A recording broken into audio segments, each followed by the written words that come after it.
I just wanted to smoke a cigarette in peace, but the monsters won't stop coming. Damn it. How did I end up in this world? The demon god was bored, so he decided to create a world called Hasion. His goal was nothing more than entertainment through battles. But honestly, I think he's disappointed. In the last 10 minutes, he watched me cry because I couldn't light my cigarette and almost got killed by an angry rabbit. Not even the other humans respect me. Here, I'm treated like trash, but I know a way to become stronger. The secret lies in the monsters. I must eliminate as many as I can. I can trade eyes and teeth for points worth more than money. But what really interests me is the heart. Inside them, there's a core that when consumed simply increases stats. Even though the taste is awful and the core is low class, tasting like burned tire dipped in cough syrup, my strength increases permanently. I'll grow stronger by devouring them. And then someday I'll take revenge on those bastards who threw me here. I'll take revenge on the demon god. My revenge will be terrible, but my gastritis will be worse. I have this knowledge because I was lucky enough to find a teacher. He has no arms, so I have to feed him and even light his cigarette. I saved him some time ago in the forest, and now he teaches me everything he knows. I'm his portable cigarette lighter now. Today, when I went to sell the items, I saw the warrior Lee Saiyajin. He is a very powerful, high ranker. He had some rare monsters and their hearts hanging like trophies. How I wished I could eat one of those cores. How many levels could I gain? How many points would a monster like that be worth? Would it also taste like burned tire? Currently, my cabin far from the city already costs me 8,000 points. So, I have to go to the city to sell monster loot. More precisely, the central tower of Muddy Village. That's where the general administrator of this city is, the demon Krista. With a snap of his fingers, he activates the mark on the hearts of everyone living in Helion. That's how points are recorded. And then, quickly, everything I struggled to gather was sold. It was so little that the demon even laughed at me. But one day I'll kill him, even if it's from laughing too hard. So I need to return to the hunt. I won't get stronger just by hating them. I need to consume as much as I can. This core has a variable effect depending on the person. According to my master, the average is 0.6 experience gained per day for most people. Our protagonist gains 0.02 experience per goblin core. Currently, there are 4 initial attributes and everyone starts at level 7, which can go up to 1, the strongest. For our loser, who doesn't belong to any clan, he needs to consume at least 50 goblins per day just to keep up with everyone else. So he returns to the hunt, farming many monsters every day. It's been 3 weeks since he started hunting like this. His sword was already at its limit. While thinking about buying another, something appeared behind his back. The monster struck quickly. "Was it you who massacred my people?" he asks. It was the first time the protagonist had seen a monster that could talk, and unfortunately, there was no mute button. "You've probably never seen a goblin like me," he said. This was the goblin's defender, the Chief Karakra. Only then did the boy remember that his master had warned him about intelligent monsters, but hadn't mentioned that they were arrogant. The goblin wanted to kill him at any cost. Besides being fast, he was very strong. Karakra even mocked the boy for being weak. He had built expectations since many of his comrades had died by his hands. But he could defeat this human using only his fists. Finding it strange, the boy says that he talks like a human for something that was made in this world. Curious, the goblin asks what he's talking about.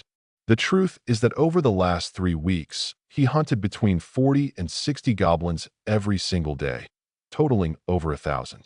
This forest is very small, and there isn't even a single goblin house. So, how can there be so many every day? Is Karakras goblins or something? What the boy means is that they are just monsters that respawn infinitely. Suddenly, the goblin starts laughing uncontrollably. He laughs so loudly that the boy's ears start to hurt. The goblin says that he himself is not disposable like the others, but that he also doesn't want to talk about it. Then he tells the boy to shut up and says he will reward him if he manages to cause him any injury. In other words, he'll have to defeat him to learn anything. The boy charges forward with everything, using the dagger as if it were a long sword, trying to create an opening.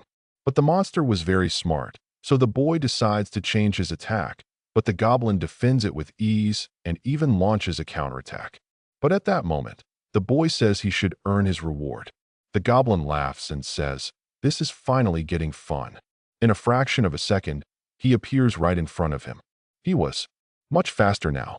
Quickly, he reached the boy and struck him several times, throwing him away, making him crash into a tree, and the tree won the fight. Several ribs were broken. The monster was excited by the fight and was about to deliver the finishing blow. But the boy ran with all his strength. He needed to know about the demons. So once again, he returned to trading blows with the monster, forcing him to back away. The goblin was curious about how the boy was still moving despite having broken ribs and an injured left arm.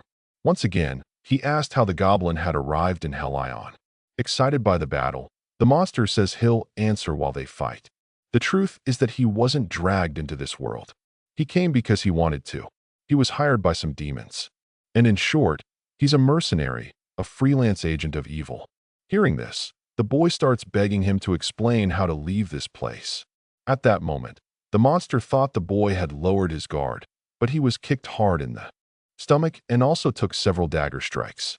The monster actually bled and tried to counterattack, but the boy was determined and drove his dagger straight into the center of the monster's chest. Everything was over. The goblin chief had truly lost, but he still wasn't dead and decided to tell everything. The truth is that he was deceived by the demons and became trapped there. Because of a fake contract made for him as a mercenary, he can't return to his home. Realizing he can no longer get any more information from the goblin, the boy says he's leaving.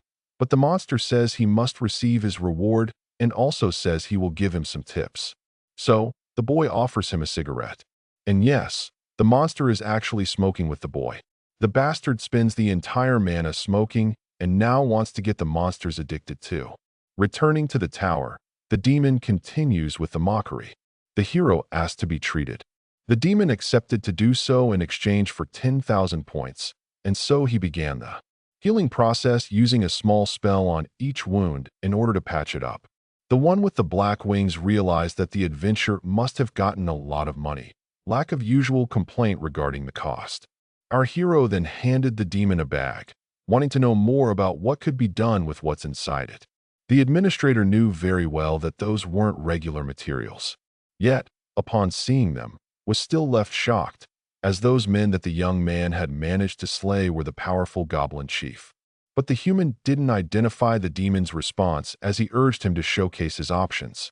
So, with a quick snap of the demon's finger, a window panel appeared before our hero.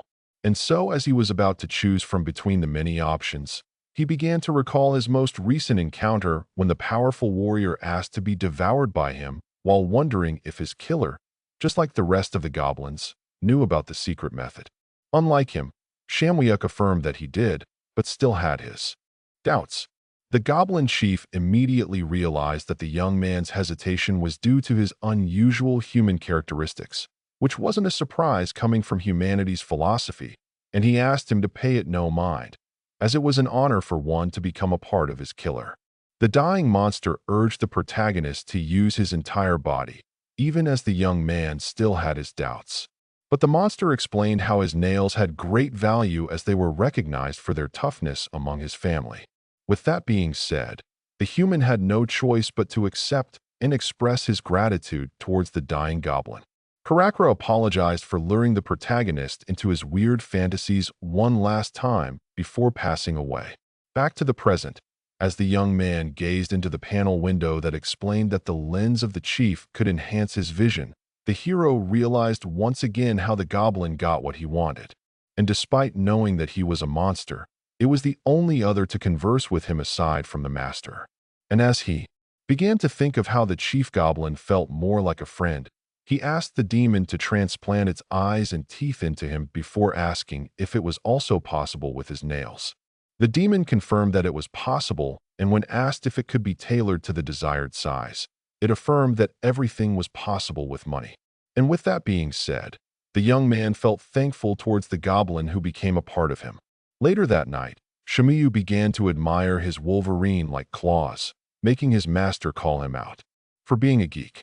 And when asked if the claws were an odd transplant, The armless one affirmed that it wasn't, as they were perfect for sneak attacks. Chao Mui then regretted spending so many points on adding the remains of his friend to his own body. These ranked 7 weapons that would evolve with their owner are impossible to restore despite being known for their hardness and sharpness.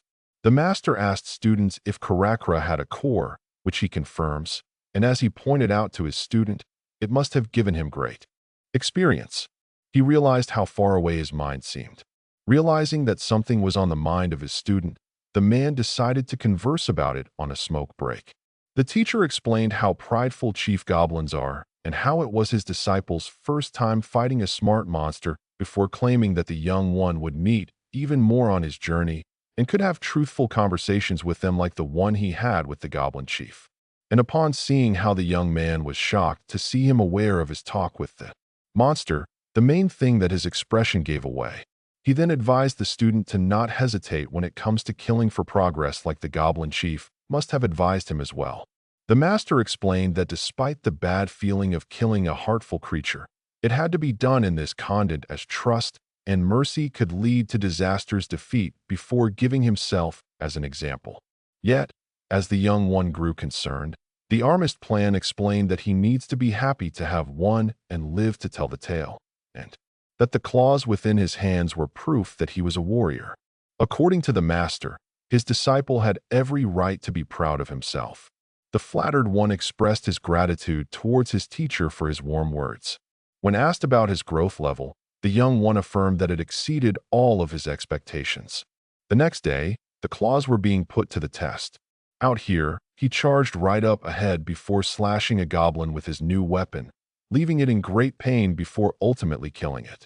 Korean Wolverine then shook the blood off his claws, making the blue splatter all over the ground. Upon absorbing the goblin chief, the HP and strength of the protagonist had been boosted by 10%.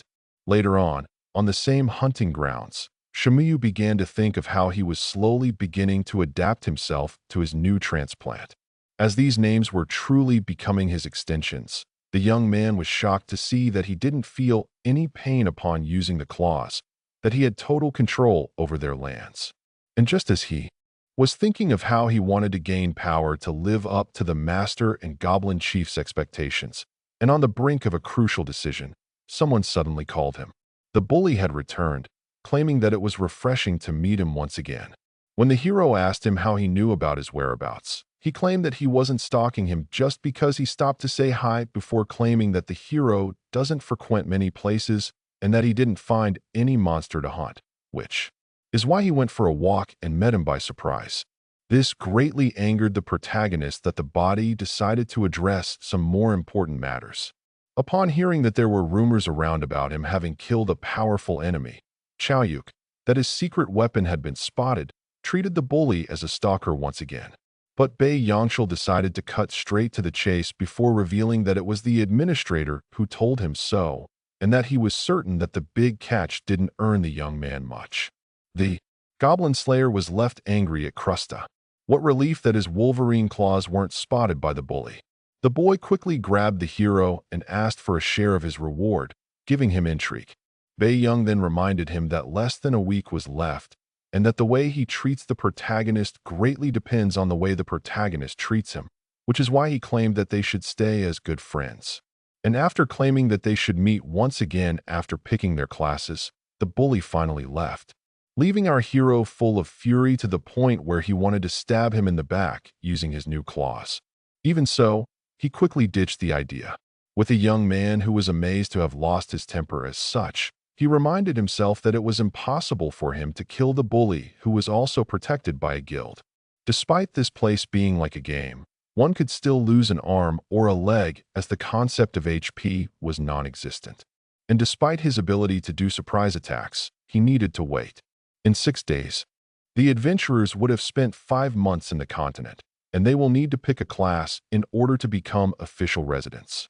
This will give the adventurers new stats like magic power, as well as the ability to use skills. Yet, these great abilities come with even greater drawbacks, as it meant that those of round 13 would become able to murder each other. Currently, these adventurers were unable to kill each other due to the well of the demons. Yet, Killing and stealing will become crucial after 6 days. Those who had been in the content for the longest are usually the most out of danger. Yet even they only had a year, as the protection would eventually fade away. Our protagonist, clanless and guildless, decided to use his acquaintance with his master and the goblin chief in order to grow stronger for the sake of survival. And in order to gain power, the young man must first get accused of his valor and claws. Upon being spotted by the monster known as Patris, the young man began to think of how a giant frog-looking monster many users use its poisonous tongue for attacks and possessed great speed and jumping abilities. This was rather challenging to kill and was also deprived of core, which the hunter had always avoided. Even so, he found himself in front of the giant tongue today, seeing how he aimed to use it as a training dummy for his new weapon. With that being said, the young man launched himself and avoided the venomous tongue by an inch. With that, he cracked his smile as his theory had been confirmed. The protagonist who slashed the venomous tongue now had the ability to predict the attack pattern. With that, Patris was left in great pain. If you add, the giant human decided to not let the giant frog fight back and ended in the next attack. Yes, as he was about to deliver the final blow, the giant frog jumped into the air, reaching high into the sky before repositioning itself and falling head first to the ground like a meteor descending from the heavens. The giant toad also opened its mouth in order to swallow him whole. The young man, who was surprised by the speed, realized that he needed to retreat. Yet, he quickly dismissed this idea, having decided to place his faith in the gift of the goblin chief.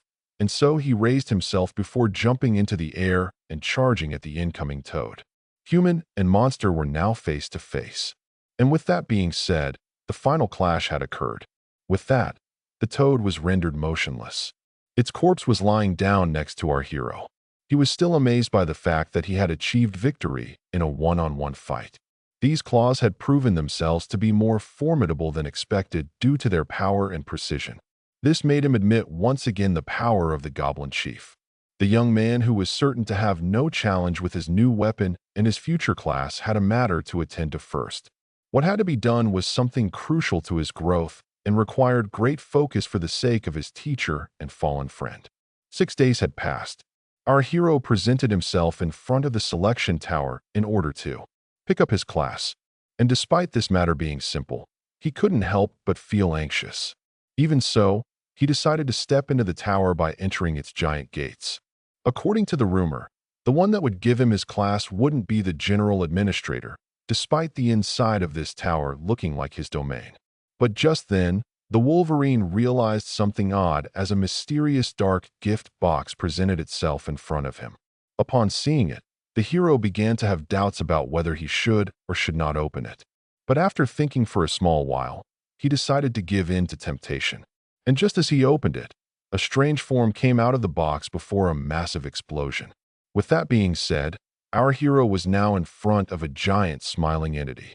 This type of demon was one of the most despised by the protagonist. A plant field asked the young one to come closer. The entity presented itself as Jack in the Box and welcomed the protagonist to something it called the consecration of the first blessing. Jack asked the young one about his opinion regarding his sudden appearance, but our weirded out Chia Miyuk asked the creature if all of its race began conversations as such. The buffoon explained that the humor, which he excels at, was crucial for all demons, and then burst out laughing upon hearing the hero claim that he didn't have time to fool around and wanted to cut straight to the chase. And so, he decided to grant the young one his wish. The clown then presented the Goblin Slayer with many classes. Jack had picked up the classes that would interest our hero the most, where he should just stop twice on the panel of his choosing. The protagonist, annoyed by the library of the demon, had a hard time choosing what he wanted despite having already made his decision. Despite class not being the most crucial part, one still had to be wary when choosing it, as each class granted an advantage known as colonial privilege benefit proper to it, with murder being the most picked class. The reason behind this was the fact that it enhances strength, which is the most crucial stat in this continent, with most of the biggest names having chosen this class. Our hero knew that if he became a marauder like his teacher, he would be able to benefit from his experience. Even so, he decided to go for a different class, which was Hunter. Jack praised the young one for his choice, informing him that he would start the procedure right away. And with the spell being chanted, the young man has forever been changed. Chia Muyuk was left stunned as he had become an official resident of the continent with double the head and 3 skills proper to his new class, along with having acquired the stat magic power. The annoying creature then asked the protagonist if he was pleased with his choice, so he affirmed that he still had to test it. Our hero assumed that this double in half would allow him to double his growth rate for HP when consuming goblin cores before opting to look at the magic status. And upon seeing that it was nothing special, he assumed that he would need to consume many cores in order to enhance it. But while thinking of how this new stat would affect his skills, Jack affirmed that he still had to pick a unique skill. And as the demon explained how this was the biggest blessing for beginners and started to recite the many skills, our hero demanded camouflage of the jeweled lizard. This intrigued Jack. So, our hero stated his choice once again. The demon tried to argue that there were many other options, but the young man still insisted on his choice. The amused clown decided to grant his wish, asking him to not cry about it later. And just like that, Chow Hyuk had acquired the skill he had demanded. Jack then asked the young man for the reason behind his choice, but upon seeing how, he asked if he was forced to reply. The clown affirmed that he didn't before suddenly changing forms. The entity seemed angry as it popped up 3 additional eyes. Jack affirmed that his curiosity would be satisfied and that the young man was forced to answer truthfully. The imposing demon reminded the young man that he should always try to be respectful in front of their superior race. Yet, the unfazed hero asked the entity if it was truly determined to hear his true answer. And so, the giant demon reverted back to his original form, cracking back up his original smile and claiming that the young man should relax as he was just playing around. Shao couldn't help but be left angry. With that being said, Jack praised the young man for staying alive for that long before explaining that the real hardships would start now. After that, he picked up his class and saw the demon bid his friend farewell, wishing him prosperity. That the young man finally exited the tower. After some time, he entered a small alley into a village. Our hero began to sweat bullets as he tried to catch his breath. The protagonist assumed that he was going to meet his demise as he had never been this overwhelmed. This made him wonder about the aura of the stronger demons, seeing how imposing the class selection one turned out to be. With that being said, the protagonist began to doubt his own abilities to face the demons and escape the hell they created. That same night, the master was intrigued by the unique skill picked up by his student. Yet, the young man firmly affirmed his choice. When asked if he was aware of the reason behind the importance of the first unique skill, the protagonist affirmed that he did.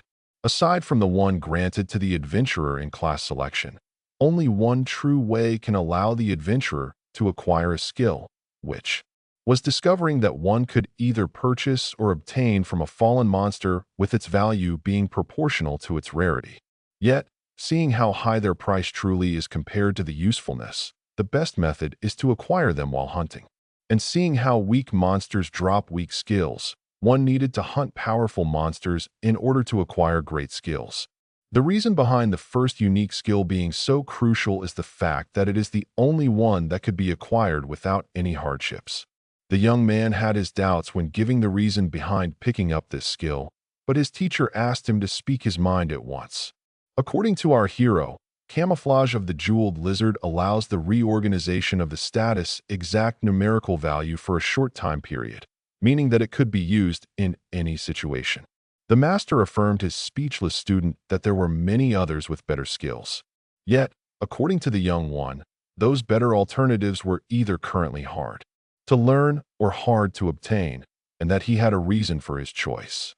As this was a unique skill that didn't rely on magic power, and seeing how unique skills could be refined, camouflage of the jeweled lizard that had a 0.5% growth rate would surely become a wild card in his arsenal. The young man affirmed once again that he had made the right choice as it was suitable for his low magic power. This earned him the teacher's praise for his mature philosophy. And so the armless one practiced a smile. determined to bring out the most of this skill's potential before explaining that he had a monster in mind that would be much better than goblins. The next day, in another part of the woods, our hero had finally reached the location designated by his master. And just then, he saw it. The monster mentioned by his master. The creature in question also spotted the protagonist. Chia Muyuk knew that this monster lived alone in a giant territory, making him perfect for long hunts. First, using him for practice would allow him to take down others and gain points. With that being said, hunter and hunted were now face to face. The core consumer charged, thinking of how it possessed a marble. With that being said, he decided to resort to unique skill in order to focus all of his stats into strength and agility for the sake of slaying this new foe as quickly as possible. Shamwyuk didn't pay his decrease of his endurance attention as he was certain of finishing the fight with a single strike. But just then, the young man was left alerted as the monster readjusted itself before delivering a powerful kick that countered his fierce claws. The monster with the broad head had overwhelmed the Korean Wolverine.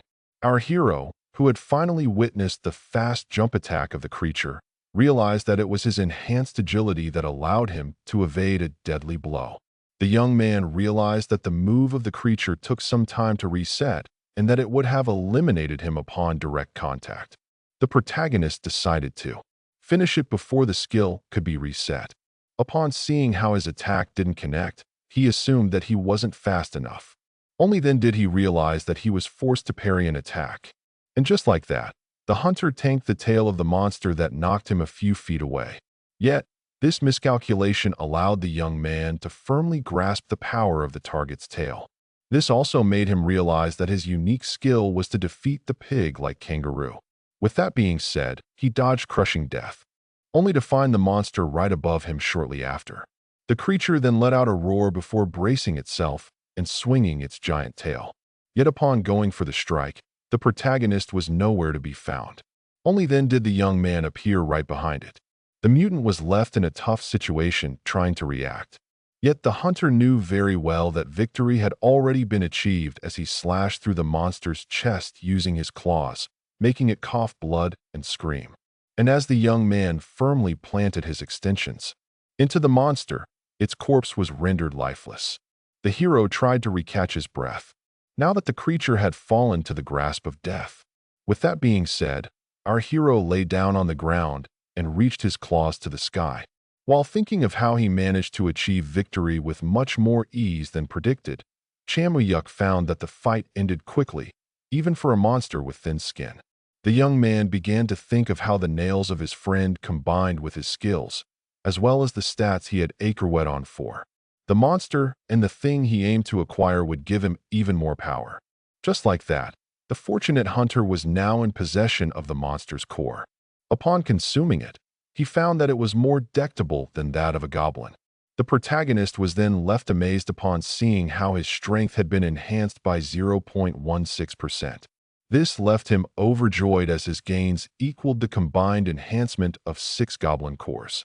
With the items now in hand, the general administrator pointed out how the number of tailbones, livers, and tendons from the koilo brought by our hero amounted to 1,190 points. This pleased the young man as upon hunting the monster for almost a month, he had acquired 29,450 points in total. He kept on increasing his daily ratio of koilo kill count to 360 in total. The effects of the cores also pleased him as it was like none other. But as he began to think of how this creature, who was more little than goblins, profitable course and better point gain, he was interrupted by the demon who urged him to go outside if he didn't have anything else to do in his shop. But the protagonist affirmed that he still had some business. The annoyed black-winged ones assumed that the young man was about to buy cigarettes. But upon hearing his desire to pay his rent up front, he called him out for this bad decision as these were unpredictable times despite the young man having money. The demon then asked him if he needed anything else. So the young man revealed how he would be abstaining high himself from the forced hunt. This revelation shocked the creature, who explained how he would have to pay a total of 10,000 points in order to evade the task. Seeing the hero insisting, he reminded him how fruitful the first forced hunt could be. And even then, he remained firm in his decision. This lack of guts, despite having gained power, greatly entertained the demon, who granted the young man's wish, claiming that retreating could also be considered a plan. Just like that, rent and penalty had been paid at once. Xiao Muyuk knew very well that he could most likely get great gear by slaying weak monsters in the forced hunt and even get skill rings if fortune smiled upon him. Yet, he needed to avoid it in order to ensure his survival. As in the first haunt, our hero would face all the contestants who were backed up by a group which could place his income and life in danger. The young man also planned to sneak into the hunting grounds of the clans and guilds in order to farm points while all would be distracted by the first hunt, seeing how despite the effectiveness of skill rings and gear points would always open more possibilities.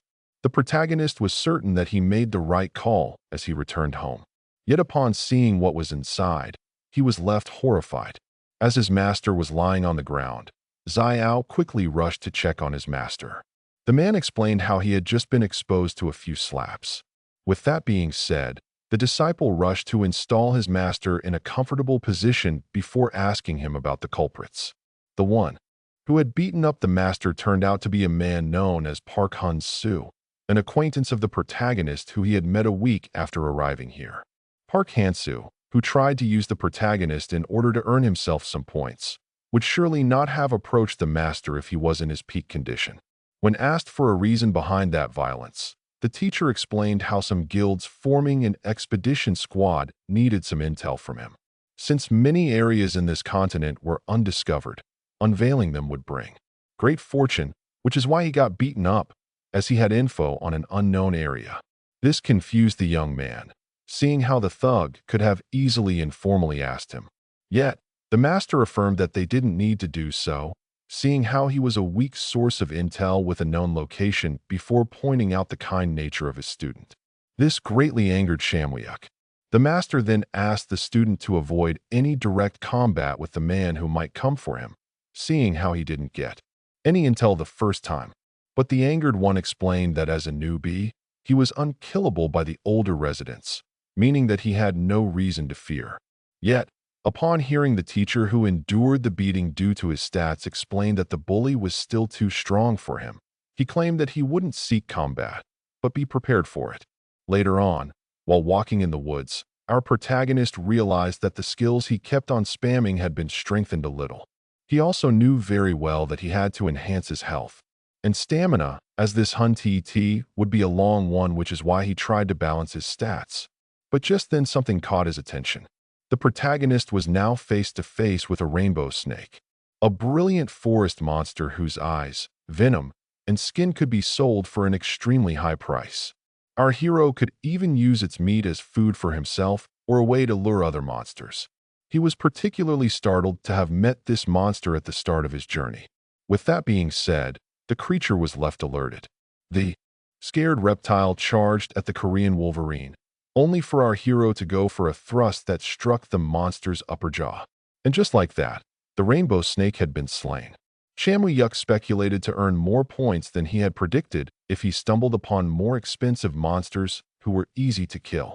And so, he was determined to clear this area of monsters before the first hunt could reach its end. Shortly after, the young man took his fighting stance once again as he was now face to face with a golem. Silence reigned supreme as monster and human were face to face. The golem was the first to attack, delivering a punch so powerful that it could crush the ground.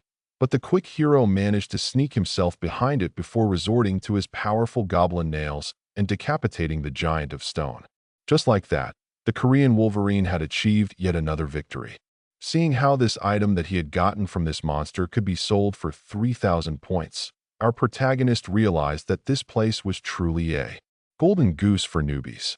Our protagonist was also pleased with his choice and unique skill, as its effectiveness allowed him to earn more than 12,000 points. Our hero happily recalled the baffled reaction of the general administrator, wishing that he could have captured this moment forever. Yet, while thinking of how this forest was the property of a major clan and how ivory was useless, as all were facing the same problem, he suddenly heard something. The start of the protagonist quickly pulled out his claws. Still, baffled by the fact that someone approached him without him noticing. With his claws out, the mysterious one hiding was left intrigued. Chia Mayuk, who was too distracted by his earnings, realized that another contestant in 13 rounds must have skipped the first hunt, meaning that it was certainly a first year. Seeing how only newbies were attracted to this forest, the young man speculated that he should rearrange his stats for the fight. But just as the young man raised his voice while speaking to the intruder and urging him to come out, a redhead suddenly appeared from the bush. Upon seeing the lady carrying a dagger, the hero recalled her well, as during his first 7 days on the continent, as he was trying to run for his life, a wild dog-like monster appeared. He and the other newbies tried to make a run for it. The protagonist was particularly terrified. But just then, he noticed something intriguing. As the lady, he didn't have the opportunity to know her name, yet he called her very well. In the state of panic, was the only one to face the monsters. While others were too scared to fight, she stood on the front lines alone. The ashamed protagonist was once among those who ran away. Upon hitting the girl, he asked him if they were both first years. He realized that she didn't remember him, just as expected. The hero even gave a shady answer when asked if he was alone, as her reaction was unpredictable. The lady wanted to know how long he had been in these hunting grounds. But the hero refused to answer once again before pointing out that they were here to accomplish the same goal, which is why they should cut to the chase. And with that being said, the lady stated that she would hunt in the east while he takes care of the west before warning him of entering her territory. Shamwyuk, the girl who turned out to be a fan of X-Men, asked the protagonist if he was inspired by the franchise while picking his weapon. The fake Wolverine affirmed that he only chose it for its efficiency, making the girl chuckle as she didn't want to admit the truth. This reaction made the young man blush a little. With that being said, she wished him luck before going on her way and leaving him irritated. Chia Mayuk was annoyed by the fact that a girl mocked him after spawning out of a bush. And while complaining about her attitude, he began to think of how relieving it was to see that their interaction ended in peace. Our hero also decided to keep an eye open, seeing how a potential betrayal was still in question. But upon recalling her angelic laughter, the young man began to blush once again. Even so, he decided to pull himself together and hunt before any other interruption occurred. Hunting would be the best way for him to keep his mind in the game and finish his task quickly before returning home. Shortly after, the protagonist began to think of how his constant weariness was doubling the efforts on him while exiting the forest after a successful day. This made him realize how convenient allies could be before thinking of how the girl seemed to also be on her own, which left him intrigued, seeing how she should have entered a good guild with her set of skills. But as he began to wonder about the reason behind her solitude, he quickly shook off the idea, claiming that he would head back immediately in order to have a meal and get some rest. But just then, the core consumer noticed his first goblin. Thus, the hero decided to do his thing before going home. The creature was left confused, and before it could even react, the predator had already grabbed it.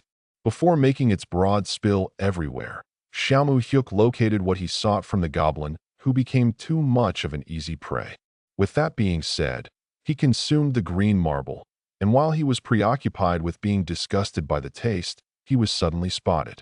This left him startled, as it was none other than the girl from before. The disgusted lady thought of the protagonist as a madman, while he was left horrified seeing how his secret had been unveiled. The protagonist was irritated by this sudden meeting, annoyed by the fact that the lady ended her hunt at that crucial moment. Even so, the lady that was calling him a madman shouldn't have spotted the marble. Judging by her disgusted reaction, the baffled redhead assumed that our hero had consumed the heart of the monster. He tried to argue that he was poor, yet she affirmed that this doesn't make him less of a madman. Yet, as the young one tried to explain himself, the lady claimed that she didn't expect to have haunted next to a mad psychopath. Seeing this hostility, our hero affirmed that he could explain himself. Yet, the lady didn't want to hear any of it, considering him a madman, just that she was determined to kill.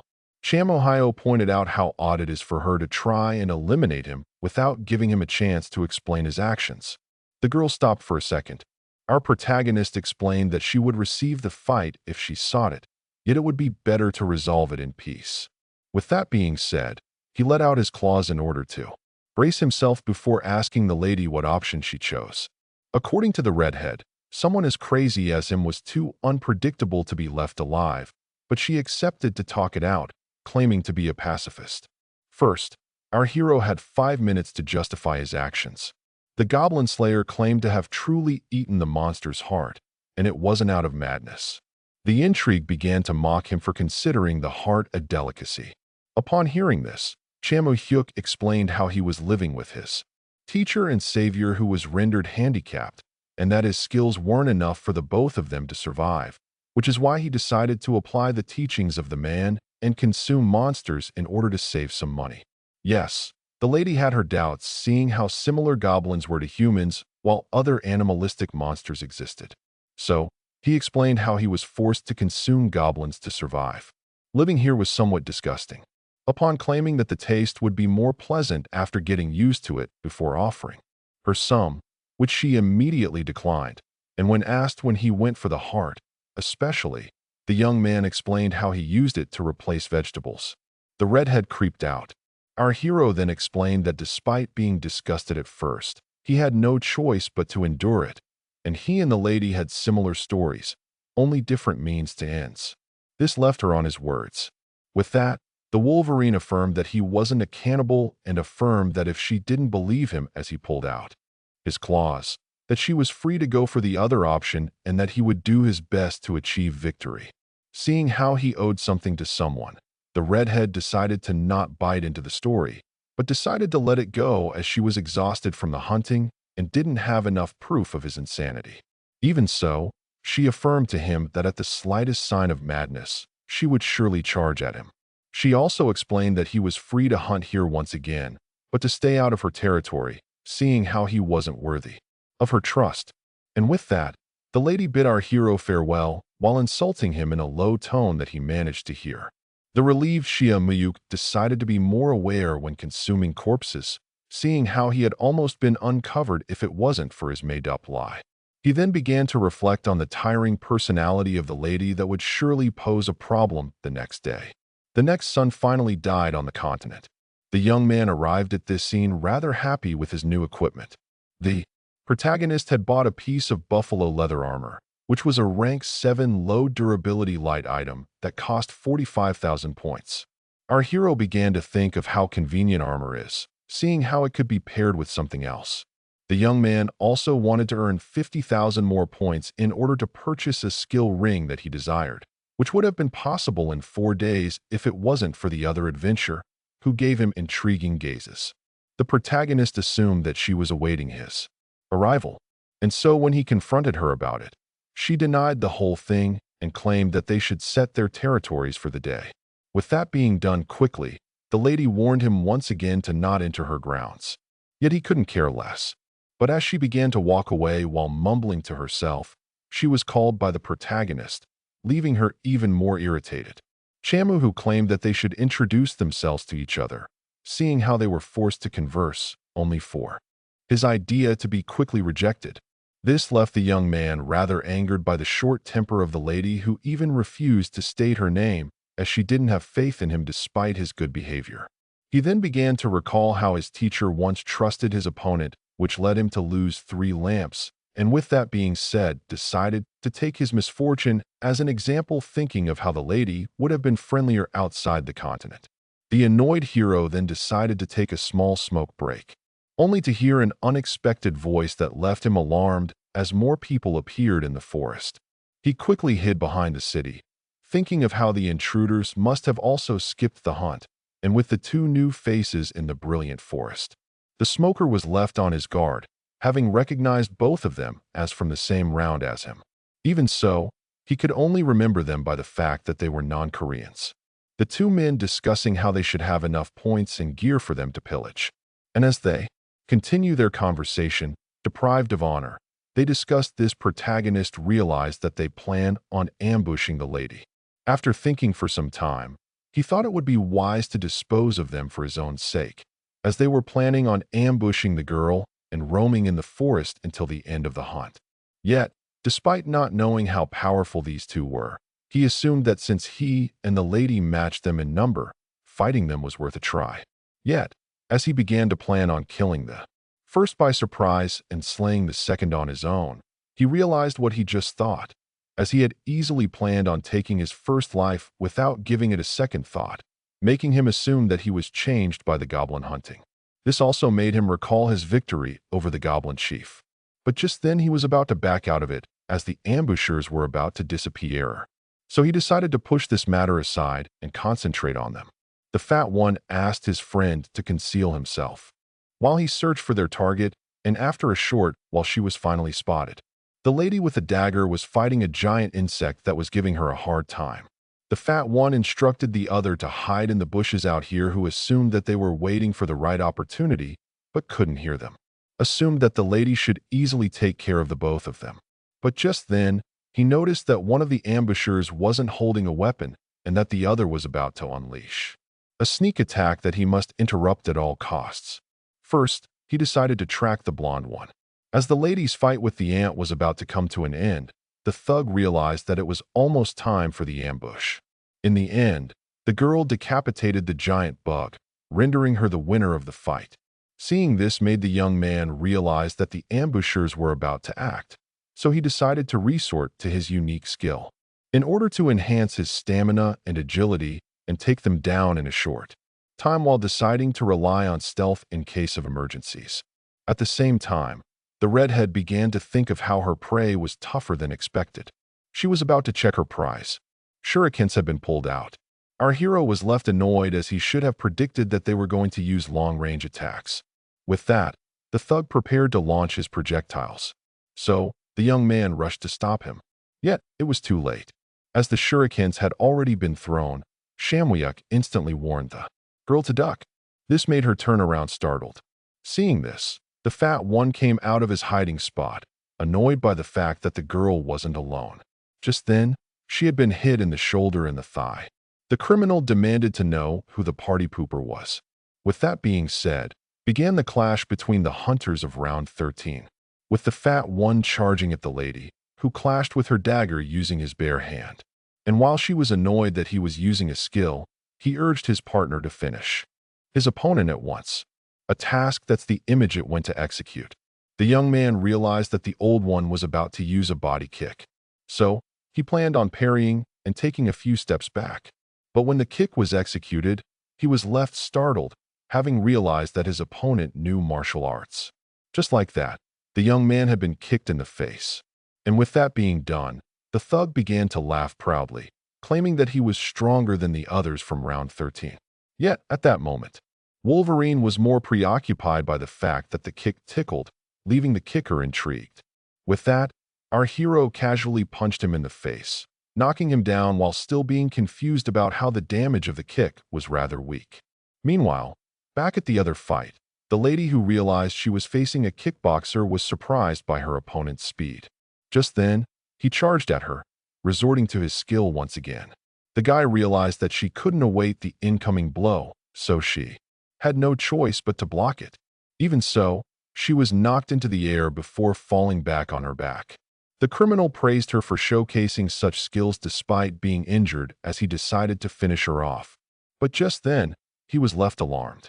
Upon realizing that the young man was about to punch him, but the fat one quickly blocked the incoming blow. He then proceeded to call our hero a rat for following them before asking what happened to his ally. Being treated as a pest was found ironic by our hero, seeing how they were the true ambushers. With that being said, Shimuyu proposed to puncture his opponent's face. Yet, upon being bombarded with a barrage of punches, our hero realized that this man who knows martial arts was a marauder. The endurance of the protagonist began to annoy the thug, who claimed that if it weren't for those irritating game-like perks, he would have already won the fight as well as his friend who just died. But the hero affirmed that he was alive. Just then, the fat one got through the defense of the protagonist, asking him if he was expecting praise for his mercy. And with that being said, he delivered a powerful punch to the gut. The smoker was amazed to see that despite his protections, he was still feeling pain. Even so, he was determined to achieve victory. This attitude made the criminal recognize tenacity. The man then grabbed him by the hair, pointing out his martial arts skills that were inferior to his. Our hero was filled with frustration when he asked the man if he planned on eliminating him and the lady, and after pausing for a small second, he burst out in laughter, affirming that this was the purpose of a surprise attack, thinking that the young one was back to beg for his life. The criminal then affirmed that begging would be useless, seeing how the fight had already been engaged. So, the young man affirmed that this wasn't the case, as he placed his fist on the man's heart, who mocked him, thinking that this was a weak punch. As our protagonist asked him once again if he truly wanted to take their lives, and as the man confirmed once again, the protagonist found his expression filled with sadness. As he executed the man, blood began to come out of the mouth of the criminal, who just realized that he had been taken out by a secret weapon before falling dead on the ground. Chia Miyuk was surprised to see that the same voice he feels when eliminating goblins manifested itself upon killing this man. He could only feel the satisfaction of victory and the damage of the battle. This made him assume that hunting had truly changed him.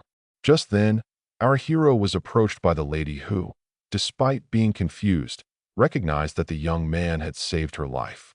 As the protagonist explained how he had spotted them by coincidence, she had shown them mercy in the past, which they didn't appreciate. When asked why she was helped out, the hero explained that it was only rational, seeing how he would have become their next target. With that being said, the blushing redhead finally expressed her gratitude towards her savior. This left him stunned to a point where his silence confused the girl, and so he claimed that he wanted to hear her words again, as the shock of the fight rendered him deaf, leaving her annoyed. But he affirmed that it was the least he expected, seeing how he got hurt protecting her. As the embarrassed redhead thanked him once again, claiming that she would repay the favor, Arma's young man claimed that he wanted to hear it one more time, leading to him being grabbed by the collar.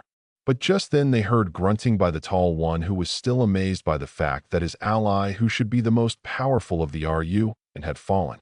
Seeing how the old man who had faith in his companion approached them so casually made the protagonist realize that he wasn't very smart. Just then he realized that the lady was angry beyond reason. Her rage terrified the criminal, who decided to make a run for it. With that, the girl tried to attack him with the same shuriken he used on her as the protagonist tried to stop her. Yet once again, it was too late. And just like that, the projectile hit the man in the skull, making him fall dead on the ground. The frustrated hunter asked the lady for the reason behind her action, to which she responded by stating that it was only natural, seeing how they tried to kill them first. The protagonist tried to argue that there was no need to attack someone fleeing away, which left him intrigued, as he himself could understand the reason behind her anger. But just then, the lady pointed out that something wasn't right, before calling the protagonist for not doing much in order to prevent the murder.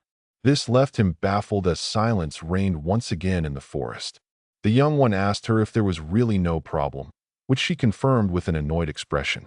The Mark Harvest allows one to take the points of someone with no beating heart for a short period of time that could be eternal if placed in the tower. Our hero claims that he would consider both Mark's Mark Harvest as a token of her gratefulness, but the lady affirmed that it wasn't the case, as warning her about an incoming attack and helping her bad it were two different things in her book, leading the protagonist to be amazed by how difficult she is as she screamed at him to help her walk. The young man accepted to offer help, claiming that he was also injured, making the girl point out how he was less wounded than her. He explained how the thieves wasted their farming time, which made the lady assume that he wanted to make her feel guilt. Yet he denied, stating that they must have a good loot, which the lady agreed with, seeing how powerful the thieves were. But as she began to complain about how she could have taken them on if it wasn't for the surprise attack, the hero realized that she wasn't so cold after getting to know her. This made him recall the words of the lady, which made him reflect, and when he was asked what was on his mind, he claimed to have forgotten what he wanted to ask her, but the girl used it as an opportunity to mock him for being a victim of Alzheimer's. This irritated the hero, who just recalled his question regarding the reason behind her not being in a guild. The girl was left intrigued by this question, so the protagonist explained how odd it was seeing how powerful she is. With that, she stopped for a second before explaining how she was once a part of Six Pole, This left the protagonist amazed, as this was a family made by 6 strangers who were all Koreans. And when he asked about the reason behind her leaving them, her expression darkened as she refused to answer the question. Our hero was left baffled, as this was his initial question. Seeing how there was no room for conversing with the lady, he decided to go hit himself while she complained about her broken leg. After a short while, they finally made it to the tower. And as the young man began to complain about how hard it was for him to carry her here, the angered girl affirmed once again that she was injured. With that being said, she pushed him aside, claiming that she could go on her own from now on, which she found pretty hurtful, seeing how much he had helped her. But the girl affirmed that their helping was mutual. Yet just as he was about to leave, regretting not ignoring her from the start, she uttered the word "so young." The lady, who recalled how the young man wanted to exchange names. Charlie presented herself as Ano Young to the protagonist, who introduced himself as well. With that being said, ANS So Young cracked an angelic smile as she bid him farewell, leaving him smitten. Only then was he approached by the entity with the black wings that startled him and snapped him back to reality. The administrator, who realized that the young man had turned early due to his injuries, charged him 10,000 points once again for healing services. After the healing, when asked if he needed any other services, he claimed to have 2 marks. This pleased the blonde entity, who claimed that the young one finally realized that the best way to obtain points was to kill other contestants. Explained how slaying monsters is good, but one needed to kill other players in order to survive. This made him remember the murder of the goons, as well as the dark gaze of the lady, who pointed out how he didn't try to prevent the murders. The frustrated young man then pushed the demon away, and her name that he stumbled upon 2 contestants who had murdered each other. Yet the demon didn't believe him one bit. With that being said, the administrator decided to check what he had looted. After finishing his business inside the tower, the young man began to complain about the demon trying to get on his nerves despite his already bad mood. He then began to wonder if his new partner had already returned to the forest. Before opening his panel window and thinking of how the marks of the thugs contained 80,000 points, which could allow him to get a decent skill, Chow Hyuk knew very well that his heart was full and tortured by desires. Yet, he decided to gaze upon tomorrow. The protagonist decided to keep his quick growth going. Before looking at the tower and thinking of how he would one day make the demons reveal everything to him. As the next day dawned, a giant frog that was in the forest suddenly felt alerted. So, it unleashed its powerful tongue in order to attack, only for the attacker to jump at her from behind and stab the toad in this call using his powerful claws. Just like that, another monster had been slain. The protagonist cracked up a smile, seeing how pleasing the results were, as they were incredible and worth the loss of blood that he suffered. Rush of the Fearful Baroque was a unique skill that multiplies all stats except magic by 2 that our hero used to make the monsters in the brilliant forest as easy to hunt as goblins. Out here, he then snuck up behind a giant golem and charged at him from behind. Only then did he feel a sudden change as the good thing came to an end, and while evading the incoming hit, he began to think of how this skill had a small duration that makes one feel heavy upon ending, which was something he needed to adapt to. Shamwyuk then climbed up the arm, thinking about how the other con was the long grace at a time caused by his lack of magic power. Magic and magic power were 2 different things, as the second has a reset time and doesn't require MP, which reduces the cooldown and increases efficiency once upgraded. Magic power was the only stat that couldn't be affected by his new unique skill, and the start of its long cooldown that needed to be shortened had many signs, with the first being a pain in the head, as the skill could be used once again once the agony is gone. As the protagonist picked up the core, he began to think of how the 20-minute cooldown would double if the new unique skill is paired up with his first one, which didn't seem unfair. The young man also realized that this skill could become his wild card once he got stronger to the point where it could greatly help him in the upcoming trials. Shortly after, near the tower, the young man turned to the village and was left shocked upon seeing many hunters exit the gate, which meant that the force hunt came to an end. This greatly annoyed him as it meant that he needed to abandon the fancy hunting grounds that gave him great profits and go to his original spots. But just as the protagonist was about to set some items and go supper at home, he was suddenly approached by someone. When that turned out to be the bully who always seemed to locate him, as Xiaomu pointed out how the hunt must have gone smoothly, the bully took it as some kind of insult before claiming that he was only saying this to the protagonist who tried to explain himself. Bayuch surprised the hero by suddenly showcasing his anger while he asked for the reason behind his absence, making the hero ask if this was truly a big deal. But the bully affirmed that it was, as he explained once again that the treatment he shows the protagonist is relative to the one he shows him. Bay then explained that his lackey could have at least shown up, leaving him rather disappointed. The bully then affirmed that teaming up with the young man was the only way to survive this continent, which is why this would be his last mercy. With that, he pushed the hero away before demanding him to show up to the next force hunt.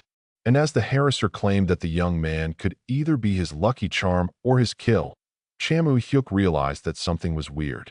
Just as the bully was about to hit the young man for his dark gazes, he was suddenly called by someone who urged him to finish off their urgent business, making him rush to do it. With that being said, he left while warning the protagonist of the next hunt. The hero was intrigued by this change of personality and his desire to force their team up, only to realize that the reason wasn't so obscure as he had gone through it to the event of taking a life. A month after this incident, the protagonist suggested digging into his master, who was intrigued by the fact that he had spent quite some money in order to make the meal. The protagonist explained that since his earnings had increased and that he needed new gear, he would also buy fancy food, earning him the scold of his master, who realized the way his students lived on Earth and that he was longing for fat food. And so the teacher, who couldn't eat at all, proposed a cigarette before the meal. The man then pointed out to his student how the forced event was less than 72 hours away. With that being said, the master firmly advised his young student to go all out in the upcoming hunt, which he accepted to do. He then pointed out how the bully was dragging his disciple into the event, who he claimed to be even faster than this continent. Bay must have realized that the fruitful hunt is extremely violent after taking a life. The master then explained how one must have a lot of wild cards and how the protagonist should ignore his kind nature there, and that he was already prepared to do it. This left the young man shocked as he called the first person he killed, claiming that he would remember the advice of his master. With that being said, the one with no arms was left reassured before apologizing for bringing up such a sensitive matter and proposing to dig in. Starting with the chicken, the protagonist expected his master to be aware of his per killed despite not having told him, and so he was determined to do his very best to survive in order to escape the continent along with his teacher 3 days later. So the portal was finally opened. All contestants were bracing themselves as the forced hunt was about to begin. With that being said, ready for the upcoming brutal event, the protagonist tried to calm himself down by remembering his growth. With that, he was finally ready to enter. And so he walked into the portal. After a blinding light, he found himself in a dark place with a purple moon along with the others. And just as he began to wonder about their next action, an entity suddenly popped up, casually greeting the contestants. The demon, who noticed that they were newcomers, presented himself as Carol, the hunting enforcer, as the body asked him to cut straight to the chase with an angry tone. The entity pointed out how he was as enthusiastic as ever. The protagonist was left intrigued by the demon, who took this insult as a joke. With that being said, it presented the map of the hunt, as the place pointed to. Just like that, all were left amazed as the enforcer presented the map as the Tower of Time. Xiao Hyuk and In So Yeon were amazed by how such a structure suddenly appeared. The demon explained that the name of the map was Nothing and that they needed to ascend to level 5 in order to complete the hunt, and that the final floor only opens every 10 days and would be sealed until then. The entity then cheerfully explained that those who ill to enter the level would fade away with the map, which would be the best option for the weaklings. And as the protagonist realized why this creature was despised by everyone, it procured watches in order to watch the time. The second rule claimed that no one could get piggybacked as one needed 100 kills to enter the final level. Rule number 3 is that the monster processes black coins called tower tokens that cost 1,000 points each, as well as skill rings. The entity then playfully informed the contestants that they were free to take the watches from the others in order to add their KDA to their own, leaving the contestants in chambers. Out here, he realized that it insinuated that one could kill powerful contestants in order to save his energy. Rule number 4 is that all living beings would discover the location of anyone who spends more than a day inside the same floor. Leaving the bully particularly shocked, his teammate pointed out how it was a hustle for their big group. While he claimed that this was no surprise coming from the demon, he reassured his teammate that their powerful group had nothing to fear. Even so, he knew very well that he was the powerful one and that his teammates were just pawns to manipulate and dismiss. The lady realized that the final rule would increase the number of fights occurring. On the map, while the protagonist realized that he was in a tough spot, as due to his absence on the first hunt, no one was likely to take him on their team, with the exception being the bully who would surely betray him, meaning that his only option was the redhead. And so, after gathering the necessary courage to approach her, he was shocked to see her taking the first step instead. With that being said, they were now face to face. The young man was surprised to see that she was the one to propose the team up. And So Young explained that the only option for a loner like him would be to work with her, as she urged him to choose. This made our hero crack a smile before accepting the team up, when suddenly he was grabbed and dragged by the lady, who urged him to hurry up. And So Young claimed that they should run as fast as possible, seeing how it had already started. The protagonist recognized once again how amazing this girl was. Seeing this left the bully in rage as he urged his teammates to rush in as well. Butch was angered by the fact that he was turned down, but consoled himself by thinking of how he was going to dispose of the one he decided to kill. The enforcer was left annoyed seeing how the rushing humans skipped what he still had to say, and so he decided to explain the rest at the entrance before admiring their passion. Meanwhile, the hero who claimed that speed was great explained that they should plan together before doing something like that. But his partner affirmed that they had no time as talking was wasting their precious and crucial time. The young man assumed that he might have made the wrong choice. Seeing how his partner charged in without thinking about potential traps, Ansu Young decided to talk about just like our hero wanted as she asked him about the staircase he desired to take. After thinking for a small time, our hero declared that it didn't matter, seeing how they didn't know what lay ahead, which his partner agreed with, as well as the enforcer, who suddenly popped up behind them, moving them horrified as he explained how despite everyone being different, they had the same difficulty, meaning that their choice didn't matter. The angry lady called out the enforcer for his race, always carrying the humans. So, he explained how it was his way to help them relax. While our hero, who realized that this one was just as annoying as the clown demon, asked him if this Star War was similar to the one in the village. And when asked to elaborate, the protagonist asked him if there was going to be a separate dimension for every team. Chamo Hyuk explained how the administrator appeared to each contestant at the same time game. It was the explanation he didn't understand. The enforcer had a hard time following, so the young man clarified by pointing out how they didn't need to worry about other teams, seeing how the demon wanted to keep their floor a secret. Upon hearing this, the entity took a liking to the clever one before giving him and his teammate a watch and asking for this watch to be treasured as it would help them keep track of the days, as well as pressing it once to see their KDA and twice in order to know about their whereabouts, meaning that it would give them their exact location after entering a new level, while pressing it 3 times would allow them to see the ranking. And with that, the demon also mentioned how they could be rewarded for their efforts, and that anything that isn't picked up will be reset. The lady realized that it meant that they would fade away and that if a fight occurs at reset time, it will not be cancelled and the remains would not disappear. And as the protagonist realized that it would be challenging to find somewhere to hide with their items, the explanation came to an end. And So Young asked him if he didn't leave any detail behind, making the enforcer affirm that they wouldn't find happiness if they can't have faith in others. What she found ironic as it was coming from a demon, as her partner explained how he goes for the third option on QMC. The girl agreed to let him choose, seeing how she doesn't resolve to this method, claiming to be a brilliant student. The enforcer realized that the entertaining protagonist was the one Jack told him about. Suddenly, he realized that he had forgotten a detail before quickly remembering it regarding the stairs changing location every day and that everyone would go back to the first floor on day 9, which she decided to reveal to no one.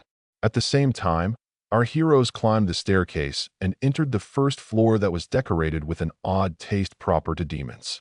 They then decided to take a look at their coordinates. Yet, the young man had no clue how to use the data despite knowing that they were on floor 3. His partner explained to him how X designated left and right, while Y was for back and forth, theorizing that the unit they were using was meters. This mission, which seemed like a headache, made our hero want a cigarette, but the lady urged him not to do it as it would give away their location. With that being said, the two of them decided to take a look at the coordinates of the stair, which was the most precious intel.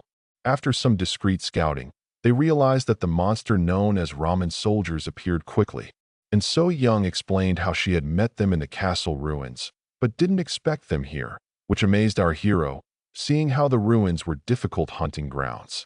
But the lady explained that she only looked at the ruins without entering them, which is why she had survived this long, which seemed logical to our hero. The young man began to analyze the monsters, as rumor has it that they were powerful opponents to newbies who didn't concentrate on becoming stronger, meaning that he could take them on, but not the ruins on his own. He pointed out to his partner how they should be able to deal with the soldiers easily. Chow Yuk explained how he charged first while the girl waited for a chance to attack, and so he resorted to his first unique skill. In order to use the points of magic power to enhance the other stats, and by resorting to his skills to increase his life as his unique skill, he would be able to temporarily grant himself a rank 6 agility.